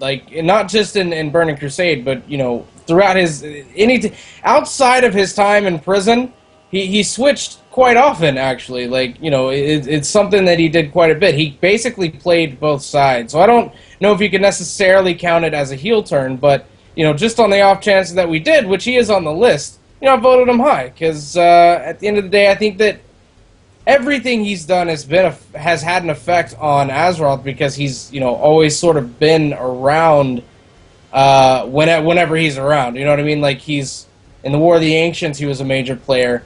In Warcraft 3, he was a major player. The time in between the War of the Ancients and Warcraft 3, he was in prison. So I mean, it seems like every time Illidan is around, he's affecting Azeroth in one way or another. Right, So but it was a major prison. The criteria was his going evil Mm-hmm. affecting Azeroth, not him existing. Right, but him going evil is really, really difficult to define, I feel, because he's kind of gone back and forth several times. You know what I mean? So it's like, when do we start and stop when he's evil? You know what I mean? Like, when do we determine that? So I think he's a very hard character to judge. But if you're talking specifically about the Burning Crusade, then yeah, that was my opinion on when he went actually evil. I think that story-wise, what we know about, really, not that much, but I would guarantee you that if we had a lot more depth to that story, you have to realize that the Burning Crusade story is very plain. It's not very rich in detail. You know what I mean? Like, like, they got it out there, they said, here's a story. They basically, it was like a really bad RPG, right? Like, you have the characters, you know generally what's going on, but you don't know why or for what reason it's going on. They just say, these are good guys, these are bad guys, they now fight. Like, that's it. So, like, I think if we had more detail, I think that Illidan's influence or Illidan's effect on the world would be much greater.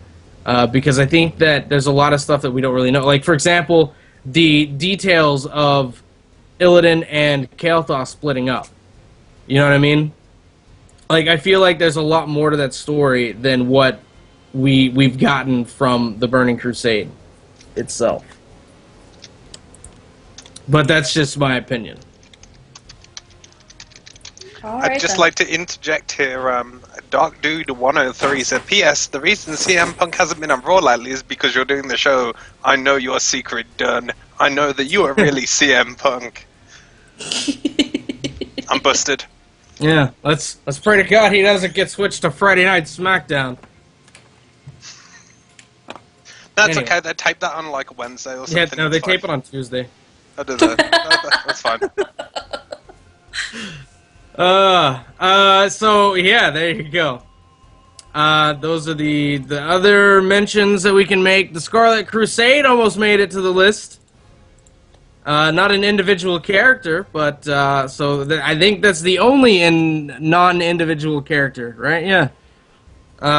So the Scarlet Crusade was on the list, just barely didn't make it. Bottom of the barrel were the three Naru. You've got Muru, Dor, and Cure. They were sort of taking up the bottom of the list there. The middle ground players, Grom, Hellscream, Fandral, Staghelm, I guess. Sylvanas Windrunner was on the list. She almost made it too, but not quite. I think that's it, right? Yeah. I have Shadow Song was on the list. She didn't make it. Nosdormu was on the list. He didn't make it. So there you go.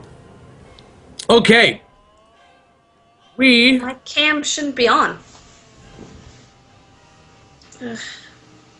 Oh, no, sorry. I hit the button and there is no camera. Sorry. I think Jan almost had a heart attack. So there is no camera. Okay. Alright, well, we are going to go on to a break. When we get back, Q&A time right here on But Wait, There's Lore on youtube.com/thesmokinggamer. We'll be back, guys.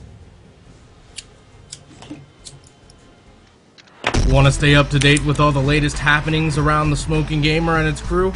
Well, be sure to follow us on our various social media platforms, including Facebook at facebook.com/TSGamer, Twitter.com/Pride1G, or simply @Pride1G.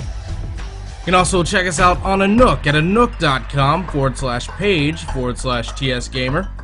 And of course, you can always come and join the fun over at www.knightsoflore.com. Thanks for listening to But Wait, There's Lore. Show your support in the real world by picking up one of our brand new Season 6 But Wait, There's Lore series t-shirts, only at printonblack.co.uk.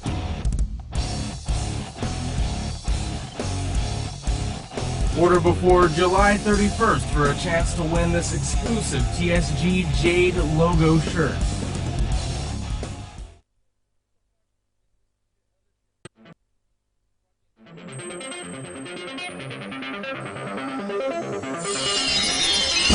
Hello and welcome to the Ozcast. Some people think that the art can use a little bit of polish, but you know what? Mechanics totally make us. Gentlemen, my name is Total Biscuit. Welcome to Content Patch. Hey, how's it going? You ready? This is yes, you're back to some more StarCraft 2 or Heart of the Swarm. You're watching Day 9 TV, where you learn to be a better gamer.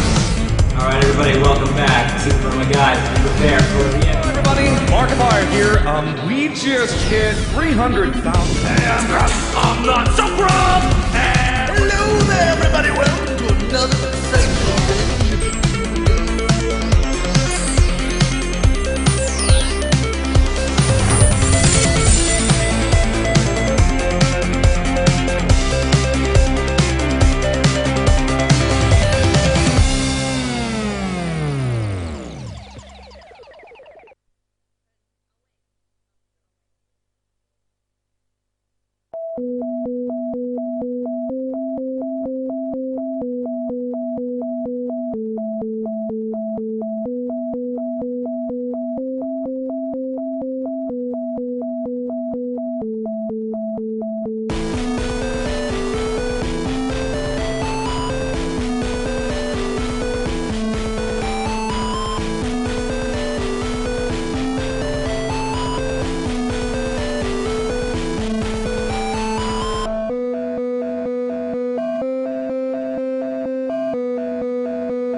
Ladies and gentlemen, welcome back to But Wait, There's Lore right here on youtube.com/thesmokinggamer. Do want to go ahead and remind you, we are jumping into the Q&A section of the show. You can email us if you're not listening live to lore at omfg.fm. At least I hope so. Although I believe that the forwarding on that may have actually quit. So I have to fix that. So that's not good. In the meantime, if not, then we'll just send it to the one that it actually supposed to goes to anyway. On the outside of that, though, if you are listening live, you can either ask Dunn in the IRC. His name should be It's Me MPD. It is. And... or you can use the YouTube commenting system that is built in right here on the broadcast. So, with that said, Dunn. Okay, I got one earlier, and I liked it. Okay. This film, but where there's law fan at 450. If you could make a pet battle team of major lore characters, what would the team consist of? Examples: Tyrande, Malfurion, and Illidan, Alexstrasza, Nozdormu, and Ysera, or Broxagar, and Broxagar. Well, I like that team. But yeah, I like the second one. So do they have to what be? would their abilities be? Does it matter? He said Broxagar 3 Ability times in the 1. question. Ability It 1, matters to scratch me. Sargeras. Ability 2, scratch Sargeras. Yeah, Ability but 4 3, through 6 die. Okay, so they have all the be same impaled abilities. by Sargeras and die. It's okay, because if anyone ever sends out a Sargeras battle pet, they're gonna get We know what to do. scratched. 25% more damage against them. Yeah, that's what it should be. No, you see, because Broxagar is the new fairy type, and Sargeras is clearly the dragon type. So you're admitting that Broxagar is a fairy. Nothing wrong with fairies. Okay, good. Yeah, Jigglypuff's Have you a seen fairy. the tooth? Have you seen the tooth fairy? Confirm. Because they are fucked up. Okay, come and take your teeth. Anyway, no. Okay, so to the question. Wait, okay, so do they have to be like a team? Because the examples he set were people who are like generally like together. You know what I mean? Like the Dragon aspects, the trio of Malfurion, Tyrande, and Well, Illidan. some people like to make themed pet teams. So Yeah, I don't think there's restrictions. All right, You well, can make I'm a still team gonna if you go with Sargeras, Kil'jaeden, and Archimonde. I think I'll do... Go ahead. I like Illidan and Tyrande and Malfurion. I know it's a cop-out because he suggested it, but that's totally what I'd run. I'm gonna pick Azara, Nozdormu, and Kil'jaeden. What? Yes. Let's see. How have you got yours, or should I go? So you can think? Sylvanas and Sylvanas. Howitzer is deep in thought right now. Like I'll he go. is coming I up would- with the ultimate team. I think I'd take Garrosh. I think Garrosh would make a good Well, you tank. already lose. Hey man, it hasn't happened yet. I would take Yogg Saron. Oh, old gods. I forgot about them. And who else? Oh, it's a good combo. Marogar. Lord Marigar. Just for Okay. Bone Storm, right? Bone Storm, man. Bone Storm OP. I'm going. No, I changed mine. I would take Medan. You win. Oh, shit. I would take Damn it, Medan. that- No, I'll shut do up. Update your list. That That was on my list. I would take Medan, Anduin, and Arathor, or Aratar. Number 1, Azeroth and Teen Titans. Number 2, the team would be so annoying that you wouldn't want to fight them or face them or be around them at any point in time. Therefore, I win by default. Okay, well, I had Medan on my list, but now I don't want to use him because he's part of the Azerothian Teen Titans.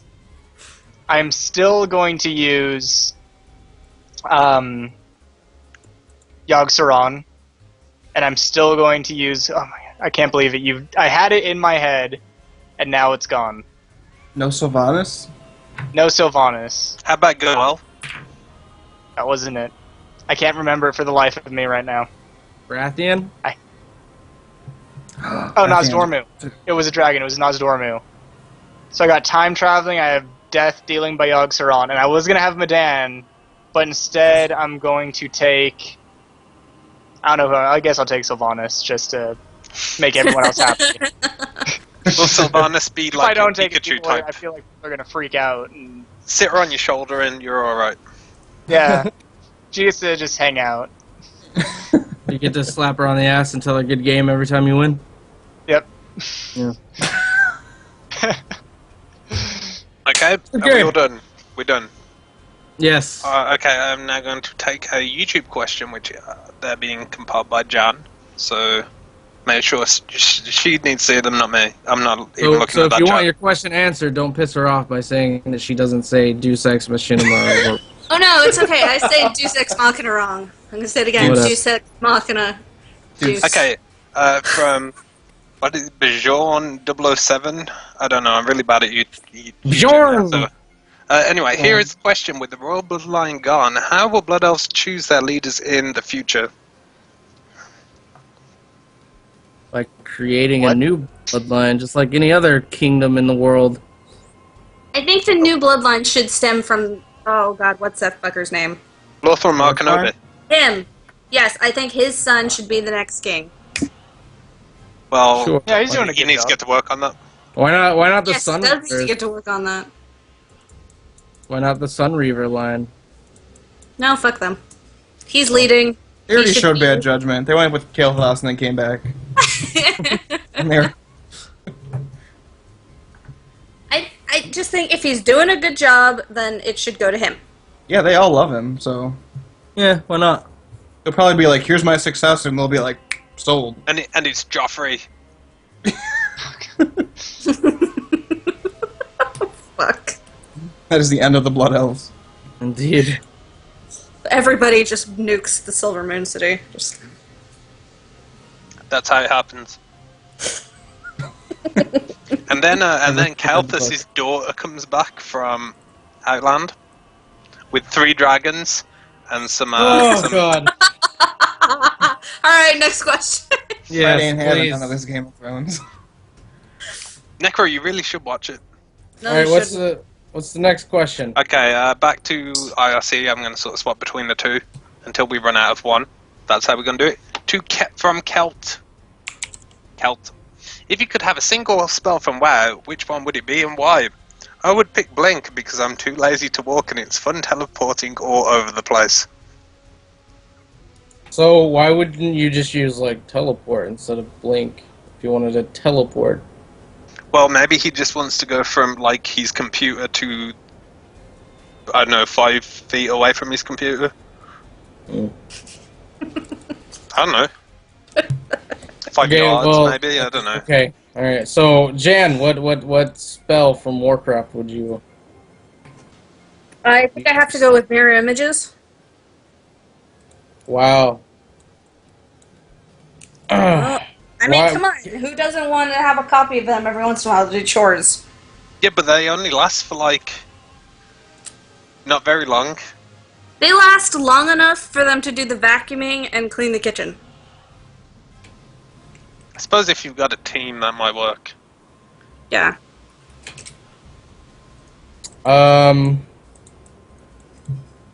Okay. Sorry. I mean, I guess anytime never mind. Howitzer. Did you I would take... I'll take you're done with Polymorph. polymorph? Polymorph. Are you really friendly with the sheep there, Howie? I was about to say, Actually, I was gonna take the penguin add-on because I like penguins, but just turned a bunch of people into penguins for a minute. that'll show him. That'll show them, yeah. So what about you, Necro? What would you pick? I think I'm edging towards Alter Time. I like that idea, where you can do something and then you're reset. I like Alter Time. That's my choice. Well, so what? So just you can reset time and be like, oh shit, I tripped on that thing. I guess I shouldn't have done that. Yep. No, it's, you see, Yeah, so when he reset- gets in an argument with me, he can be all like, Alter time No, really that's doesn't sorry, sound that man. cool. Yeah, it doesn't. It's 6 seconds, I think. Yeah. But I still like the idea of it. I'd take sap. Yeah. So you just beat someone over the head. I was debating stealth, like if I crouch a little bit and hold my hands out like this, no one can see me. That's pretty cool. But I'm gonna go with sap. I'll leave you all to. Like, why would you pick that? I'll leave that up to everyone else to decide as to what I'd use sap for. Fair enough. That's everything, isn't it? That's everyone. Yep. Okay. No, well, I didn't go, but that's okay. Oh shit! I thought you did. No, go ahead. No, it's fine. Next question is cool. Okay, the next one is actually from the IRC. I'm only doing it because it is just for you, Pride. Actually, our good friend Megs from Anuk, who has a name on the YouTube which I can't even say, so I'm not gonna bother. You know who I'm on about, right? Megs is the chick with the really colorful picture. That person from YouTube. Yeah, the colorful picture. Okay. Pride, will you do the Sargeras voice from the Scourge event recordings? Please make my day. I am destroying all worlds right now! I don't really know. Or, what is that? I'm using Super Ultimate Attack for 5 million points! I don't really... There we have it. I don't know what you want. I think that's all she... I'm Megs. I am Sargeras, the Dark Titan.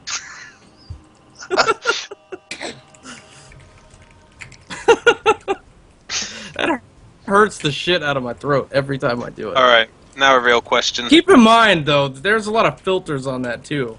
That's not my natural voice in any way, shape, or form. That is so your natural voice. Like, first thing waking up, that's exactly what you sound like. Bobby Joe was terrified.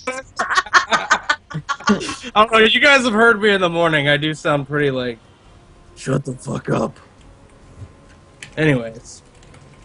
Alright, what's next? Let's see, someone in YouTube, Merciful Goliath asked pretty much the class ability question, so yeah, that's done. I just wanted to say his name because he asked the question, so if I say the name, the question's been answered, he feels special, everyone wins. Done that one. Sort of talked about this earlier, but for the Horde players, what are your thoughts on Nazgrim being a boss? I think it sucks. Yeah, I'm not happy. Nazgrim being a boss? I think it's fucking amazing and about damn time. It makes sense, too. I don't want to kill him. I don't want to kill him. He was asking I won't do it. I won't do it. I'm going to stop at the last 5%, and I'm just going to stand there and turn away. Better question, when do we finally get to have Sylvanas as a raid boss so that we can kill her? Agreed. You can't handle it. We need to cap Look, that. that's only acceptable as a raid boss if we don't actually kill her. No, she needs to die. No. She is ridiculous. No, it's like She's Illidan amazing. dying. It just should never happen. Why? Thinking of the future. The future where she kills everybody. Because they're bad people. Well, when you invade bad people's lands, they tend to get upset at you for doing that. Worgen are bad people. The humans are bad people. You gotta just get rid of them. Okay, on this we done with this tangent on Sylvanas because I've got time is short and there's some good questions here. So, I mean, we can carry on if you want. We should complain about Nazgrim. Hold on. Yeah, wow, okay. Yeah, done. Just ask the next question then. Just Mr. Boss, Yeah, I mean, I'm just saying, some of us need to be professional, right? He's coming swinging just all day today. He's just after everybody. Pent up, man. It's pent up. It's done. It's time to shine. Necro, I think, I'm sure we can all weigh in on this, but you in particular might be very useful to young Breadman from the IRC. This has been bothering him for the whole week for some reason. Are there any substances on Azeroth that can be considered narcotics? I think this question will help the role players with whatever they do. And also, is there any way to detox and clean yourself up after? Yeah. After consumption? Are there drugs in the Azeroth, and can you detox from them? Well, I know of one. Yeah, Blood Thistle. I was going to say Blood Thistle's the only one I can think of. Jan's a role player too, by the way. I don't know if we ever said that. 'Cause I said that before you joined the show, Jan. So just FYI to the world. Not to my immediate... I don't remember saying that, so which is why I said you can help with this. Lore about detoxing from Blood Thistle, but the lore about Blood Thistle says that it is highly addictive and it makes you fucking shady as hell. Or not shady, Hey man, it gives you plus spell power, so it's alright. So basically, it's meth.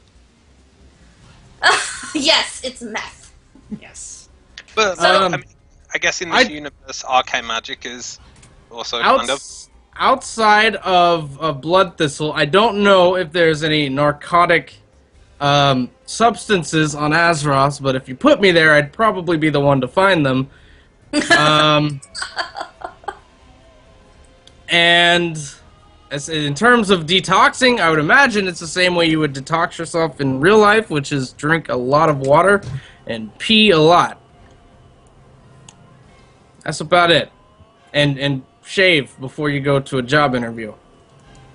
Yeah. That's how, yep. Pretty much. That would be... Yeah. Outside of that, I don't know. Fellweed is also one. So just FYI. It was a Is original it- vanilla herb. Yes. It is a marijuana-like substance. Yeah. Fellweed is weed. Blood Thistle is meth. Arcane powder, obviously crack. Yes, I forgot about arcane powder. Oh, okay. Arcane powder. I just said Peace Bloom jokingly, but Tyranor has pointed out Peace Bloom is considered a drug in some sources for your information. Good going, Tyranor. Peace Bloom, ecstasy. Definitely. I like that. I like that. I'm gonna use that. There you have it. Make sure you credit though, because that statement is now copyrighted. 2013. The Smoking Gamer. Licenses can be bought to use that joke for $1.99. $15.99. Yeah. No, it's bundled in with the subscription package. No, that's it's the economy, man. We gotta. So anyways, question done. Aren't you being? Next one. Yes. It's not like we have a time limit. We can do this all night. I guess we can. The Mexican outcast. Shut up, Riors. The Mexican outcast asks, "Why can't Janelle show her face?" I'm fairly sure it's because you're CIA, right? Yeah, CIA agent. It's because I don't want to get fired. CIA. From the CIA, exactly. Yeah. I'll compromise her undercover. Tell me where, because that's the same thing as showing my face. She's undercover to take down the Horde. Yeah, what you guys don't understand is her voice is heavily modulated right now, so this is not even what she sounds like. No, she's actually a dude. Fried, I really don't need that. Like outside of the show, she talks with like this very deep, raspy voice. It's very like almost Vin Diesel-ish. You know, it's got that sort of feel to it.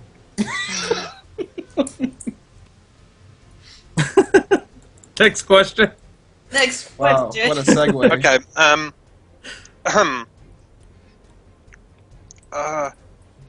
I feel like we get this a lot. I haven't seen it in a while, but I just feel it's like one of those generic question from.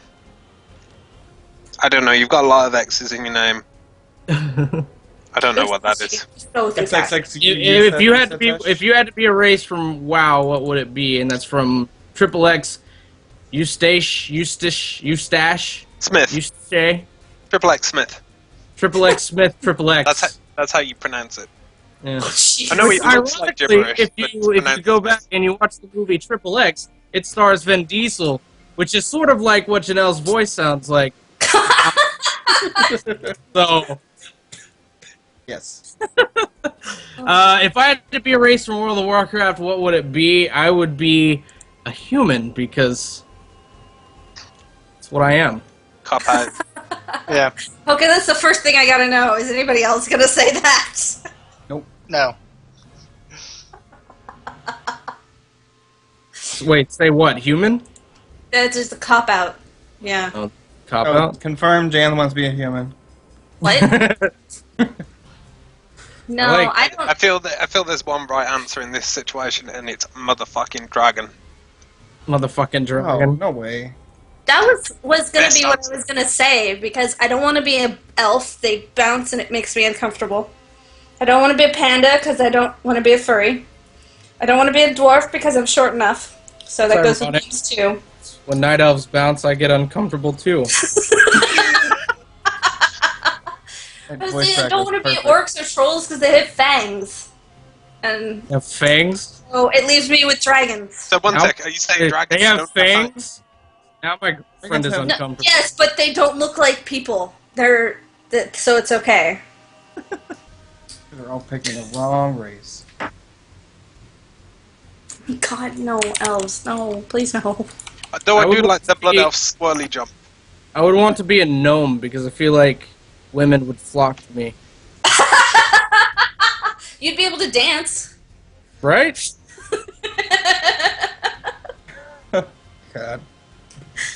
So Necro, enlighten us. What is the right answer? Obviously, the correct answer is an Eridar. That is what you should all wish to be, and that's what I would be. What? Have you seen the males of that The race? distinction was not made that it had to be a playable race, so Go I'll pick an people. Eridar. Dragon. Oh, Aerodynamic. it doesn't have to be a playable. I want to be an ethereal. No, it wasn't That's confirmed. We pretty have cool. to pick a playable. That is also a good choice. I don't know. I don't think I like to be formless. That might end up with bad sex. Or The really, beams really of good the sex. beams of Or energy. amazing. Think how deep you could get if you it was like infinite. Come on now. Okay, no, that's just creepy, so now I'm more unhappy with it. Howie's not amused. Yeah. He's not amused by this conversation at all. Look, it's something you have to consider. Maybe, I Simple guess. question that got changed. That got so turned and twisted.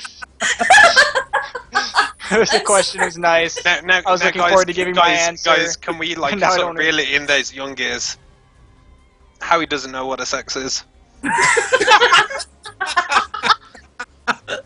I'm this trying face. very hard to keep a straight face. Look at this face. Look at it. Look at all of it. There's this. You actually have the face of a friend of mine named Tyler Smith. We call him Smitty. And he's usually very tweaked out. So. So, Smitty, what is your race you want to pick?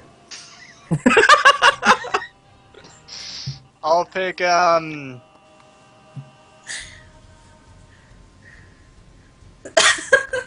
This whole time of us, you laughing at us, and you didn't even pick a race. No, I didn't. God. Just be Forsaken. We all know you want to be Forsaken. No, I don't. I don't want to be dead.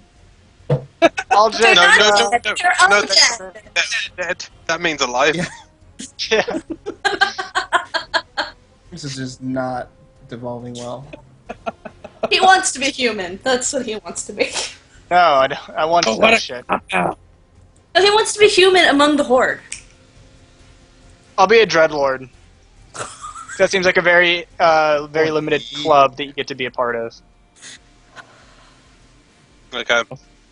Plus, we're part of the Yeah. Burning Legion, and we're. I want to be awesome. I want to be one of the Let's coolies of say the you say kids on you don't want to campus. be dead, but you pick Dreadlord, which are all dead.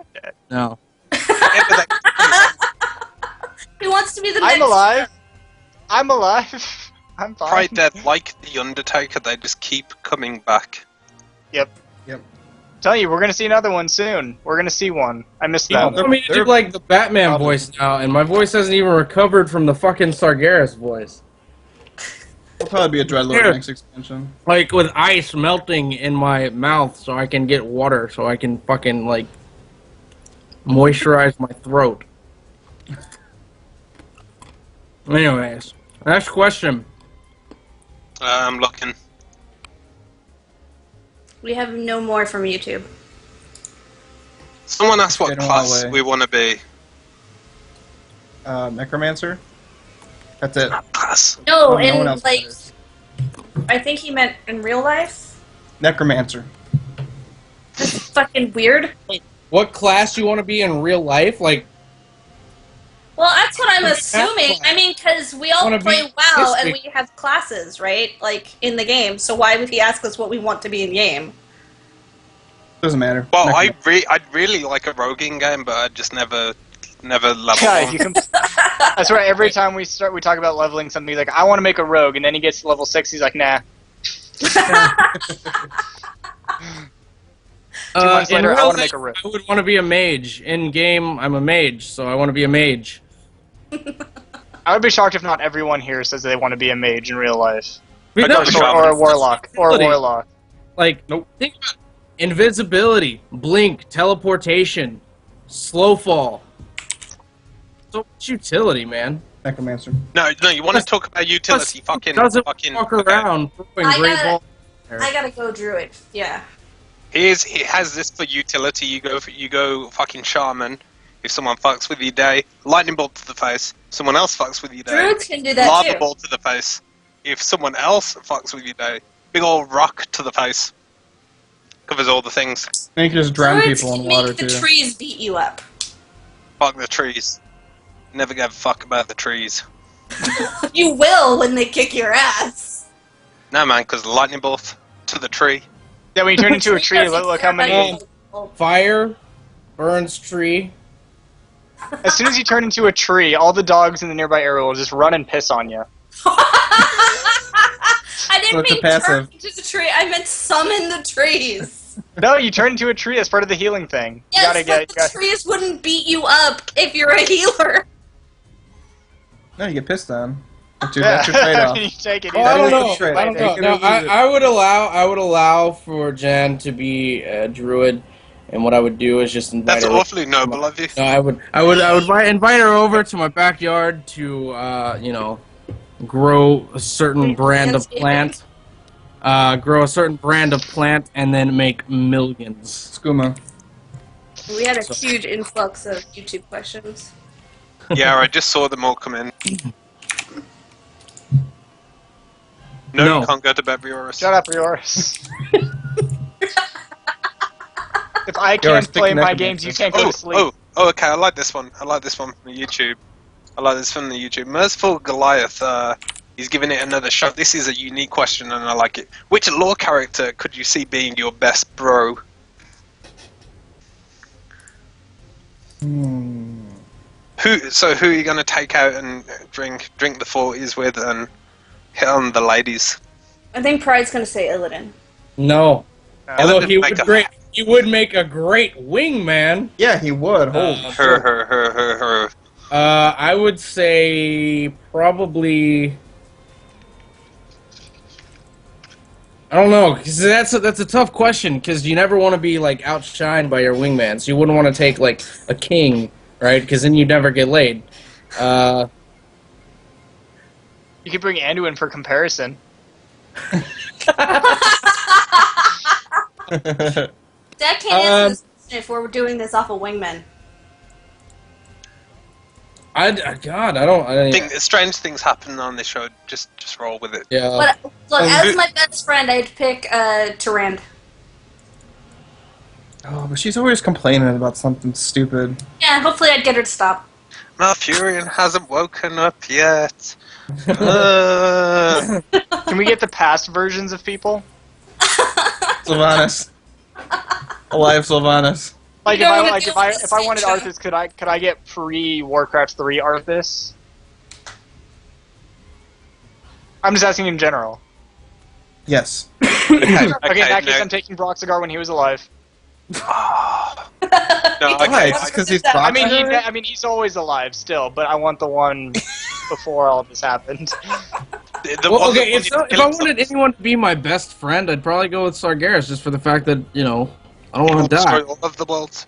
Yeah, that's a good choice. So that makes Pride the enemy. I'm gonna pick Navzdormu. Come at me, bro. In the anime? Let me introduce you to my best friend, Sargeras. He is literally a demon god. No, okay. In terms of best friend, I haven't decided, but wingman, you take current Garrosh, okay? And you do a play. First Garrosh comes in and he's a dick, and then and then stage fight with Garrosh, and then you kick his ass up. And then Garrosh leaves, and then you're the hero. and then you high five with Garrosh later. Yeah, but would his pride allow him to be lost, to lose? Yeah, Garrosh would be too proud to lose to you, so... No, not if he's a real bro, which he would be because I'm... No, but he's not a real bro. He's not a real bro. He'll be a bro He's to not me. a real bro. That's his whole thing, is he's not a real bro. No, but best friend. I like Wilfred Fizzbang, Master Summoner. His greatest feat is dying because he messed up. That guy would be hilarious to have around. Like, you know when you go to, like, I don't know, house parties or pubs and shit and you get drunk, and then you're always telling those, like, stories of that guy. He would be that guy. Well... I like it. Wilfred Fizz... And it's a fun name to say. Wilfred Fizzlebang. Chad has a good one. Rathion would also be a good one for me. He'd be on my list toward the top. He'd be a horrible friend. He'd be way too serious. He always seems like he knows what he's doing. Yeah, you want to go play video games, Rathion? No. I have no time for such things. Just the way you were said, like, no. Yeah, he gives you a lot of gifts. A lot of powerful gifts. You hungry, Rathion? No. You want to go hit the bars? No. No, the thing is, if Rathian brings you tea, you get these, like, Fat Panda Butler to bring you tea. Yeah, exactly. You get a butler with it. His name maybe... Tong. What's his name? Tong. Tong. The difference, me and Sargeras wouldn't have butlers. We'd have slaves. Yeah, but then I wouldn't be bad because I wouldn't have a slave, so I would feel better. Right, it's 2013. Okay, I thought that was long since passed. Oh, Shen would be a great friend. Shen? Oh, yeah. Shen? Stormsnout? Well done, Loves. Yeah, well done, Loves. But he comes with Lily. Lily has to come with. Oh yeah, then you just kill yourself. That's like your suicide partner if you want. Lily always has to Chen go with with Lily. Alright, do we have any more questions before we, Well, I mean, there's a bunch more questions, but let's get rid of stuff out backs. Pick the next week's top 10, and then go separate ways. So, what do you all want to do next week? Well, obviously, next week we're going to be talking about the, probably have more information on 5.4. We'll have, of course, Dawn of the Aspects, the finale is out tomorrow, so... Top 10 faction leaders, past and present. I've got, let's see, top 10 heroic sacrifices. Future bad guys. Top 10 characters you were glad you killed or glad that you had killed. Top 10 most obscure lore characters. Do you know... if we get that, I'm just going to vote people like higher the less I know them. Yeah, that seems like a really weird... Yeah. The top 10 people that you don't know? Yeah, exactly. Top 10 people that you don't know. Top 10 why Horde instead of Alliance? Alliance instead of Horde? I don't know what that means. Top 10 structures, castles, cities. You choose 3 criterias: hardest to siege, historical and political importance, and just how cool it looks. Top 10 deaths in WoW. Top 10 shocking moments in Azeroth history. Top 10 possible future racial leaders. Top 10 powerful lore weapons. Top 10 future playable races. Top 10 heroic moments. Top 10 favorite literary pieces based on the Warcraft universe. That's actually a really good one, except there's only like 8 of them. Top 10 non-Horde Alliance-specific factions in WoW, both evil and good. For example, the Shadowpan, Argent Crusade, Hydraxian Waterlords. Who the fuck remembers the Hydraxian Waterlords? They're also on the top 10 most obscure lore characters list, so... Stupid bastards of water. Ogrelaw. Yeah, fuck those guys. Fuck those guys. I love Ogrelaw. No, not those guys. Jeez. Top 10 I don't know. possible war chief characters. Top 10 most incompetent characters. How about we do the list done. Yeah, I like the weapons. Top 10 ideas. I feel that'd be top 10 ideas. How about the top 10 most, Greatest weapons on Azeroth? Is there even I like 10 the though? buildings one. Yeah, I'm sure there's 10. But really important ones. There might only be 10, but I'm sure there's 10. I can think of 3. 4, Like right now. maybe? No, there's Only loads. one comes to mind. Are you talking about weapons? Yeah. Yeah. If the torturer is not on your list, you fail. If the what? The sorry? what? The torturer. No. It's not a powerful lord. What? It's totally a powerful weapon. He makes you tell your secrets. The dirtiest secrets from your flesh. All your dirty secrets. I'm quite open with my dirty secrets, actually, so... Let's calm down now, Don. I don't wanna... Someone, I mean, I like... Paladin comes up with really good ideas. I would be really interested to hear what you guys have to say about the next war chief. Are there 10 Vol'jin? I think candidates? Vol'jin's a great guy. Yeah, Vol'jin. Sold. No one That's wants what this him. book is for. Vol'jin's being war No chief. one wants him. Top Blizzard 10 does, that's what troublemakers one in that lore counts. history. I don't know if there would be 10 options, Fred. I just think it would be a really interesting, personally, to hear what you guys had to say about who should be. And then, we're going to argue about every choice because we're voting. Yeah, that happens every week. Someone's But always it's gonna voting. be Happened worse this on week. that. This week went very smoothly. Top 10 Deckard Banes. You're right. Okay, it's gonna take us an hour to figure out what the fuck we want to do for a top 10 list. Jesus. We'll tweet it. I like 2 of Paladins. I like top 10 deaths in WoW and top 10 shocking moments in Azeroth history. I like death. That's a good one. Let's do deaths. Top 10 deaths. Let's do it. Sounds like a But how would we define? How are we supposed to define that? Like, If they're dead, They're dead? no, I know, but like, what If they makes came back, their they're not death dead. more special than other people's deaths? Well, okay, if you were stabbed right in in the the back, feels. not that special. If your eyes melted and then your head exploded, What's probably wrong gonna be with higher that up on being the list. an opinion that we each have? Yeah, that'd be Because a manner of death. Because when we have opinions, I have a different one, and then everyone gets mad at me. I thought everybody got mad at Necroxus. Yeah, that's true. That seems to be lately what it is, but let's change that. Because I feel like the top 10 deaths in WoW would just come down to like the latest bad guy we've killed. No. No. No. I can already tell you what me the and bad Ben are guys going to that we vote killed number as well. 1. How about top 10 memorable deaths? Or yeah, I was thinking tell you like what. top 10 shocking deaths. Like, Shocking, memorable. Shockingly memorable. it'll have something to do with dead people. We'll see you next week. Sargeras will be on there somehow.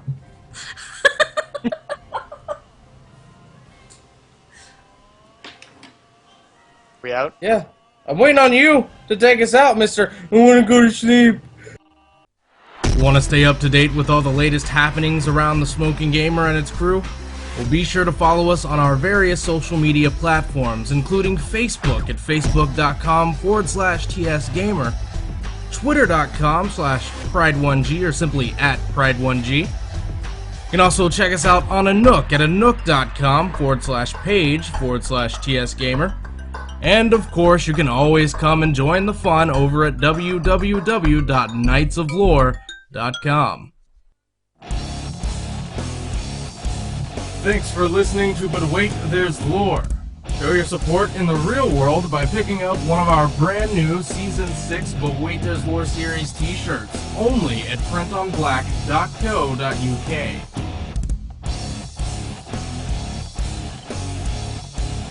Order before July 31st for a chance to win this exclusive TSG Jade logo shirt.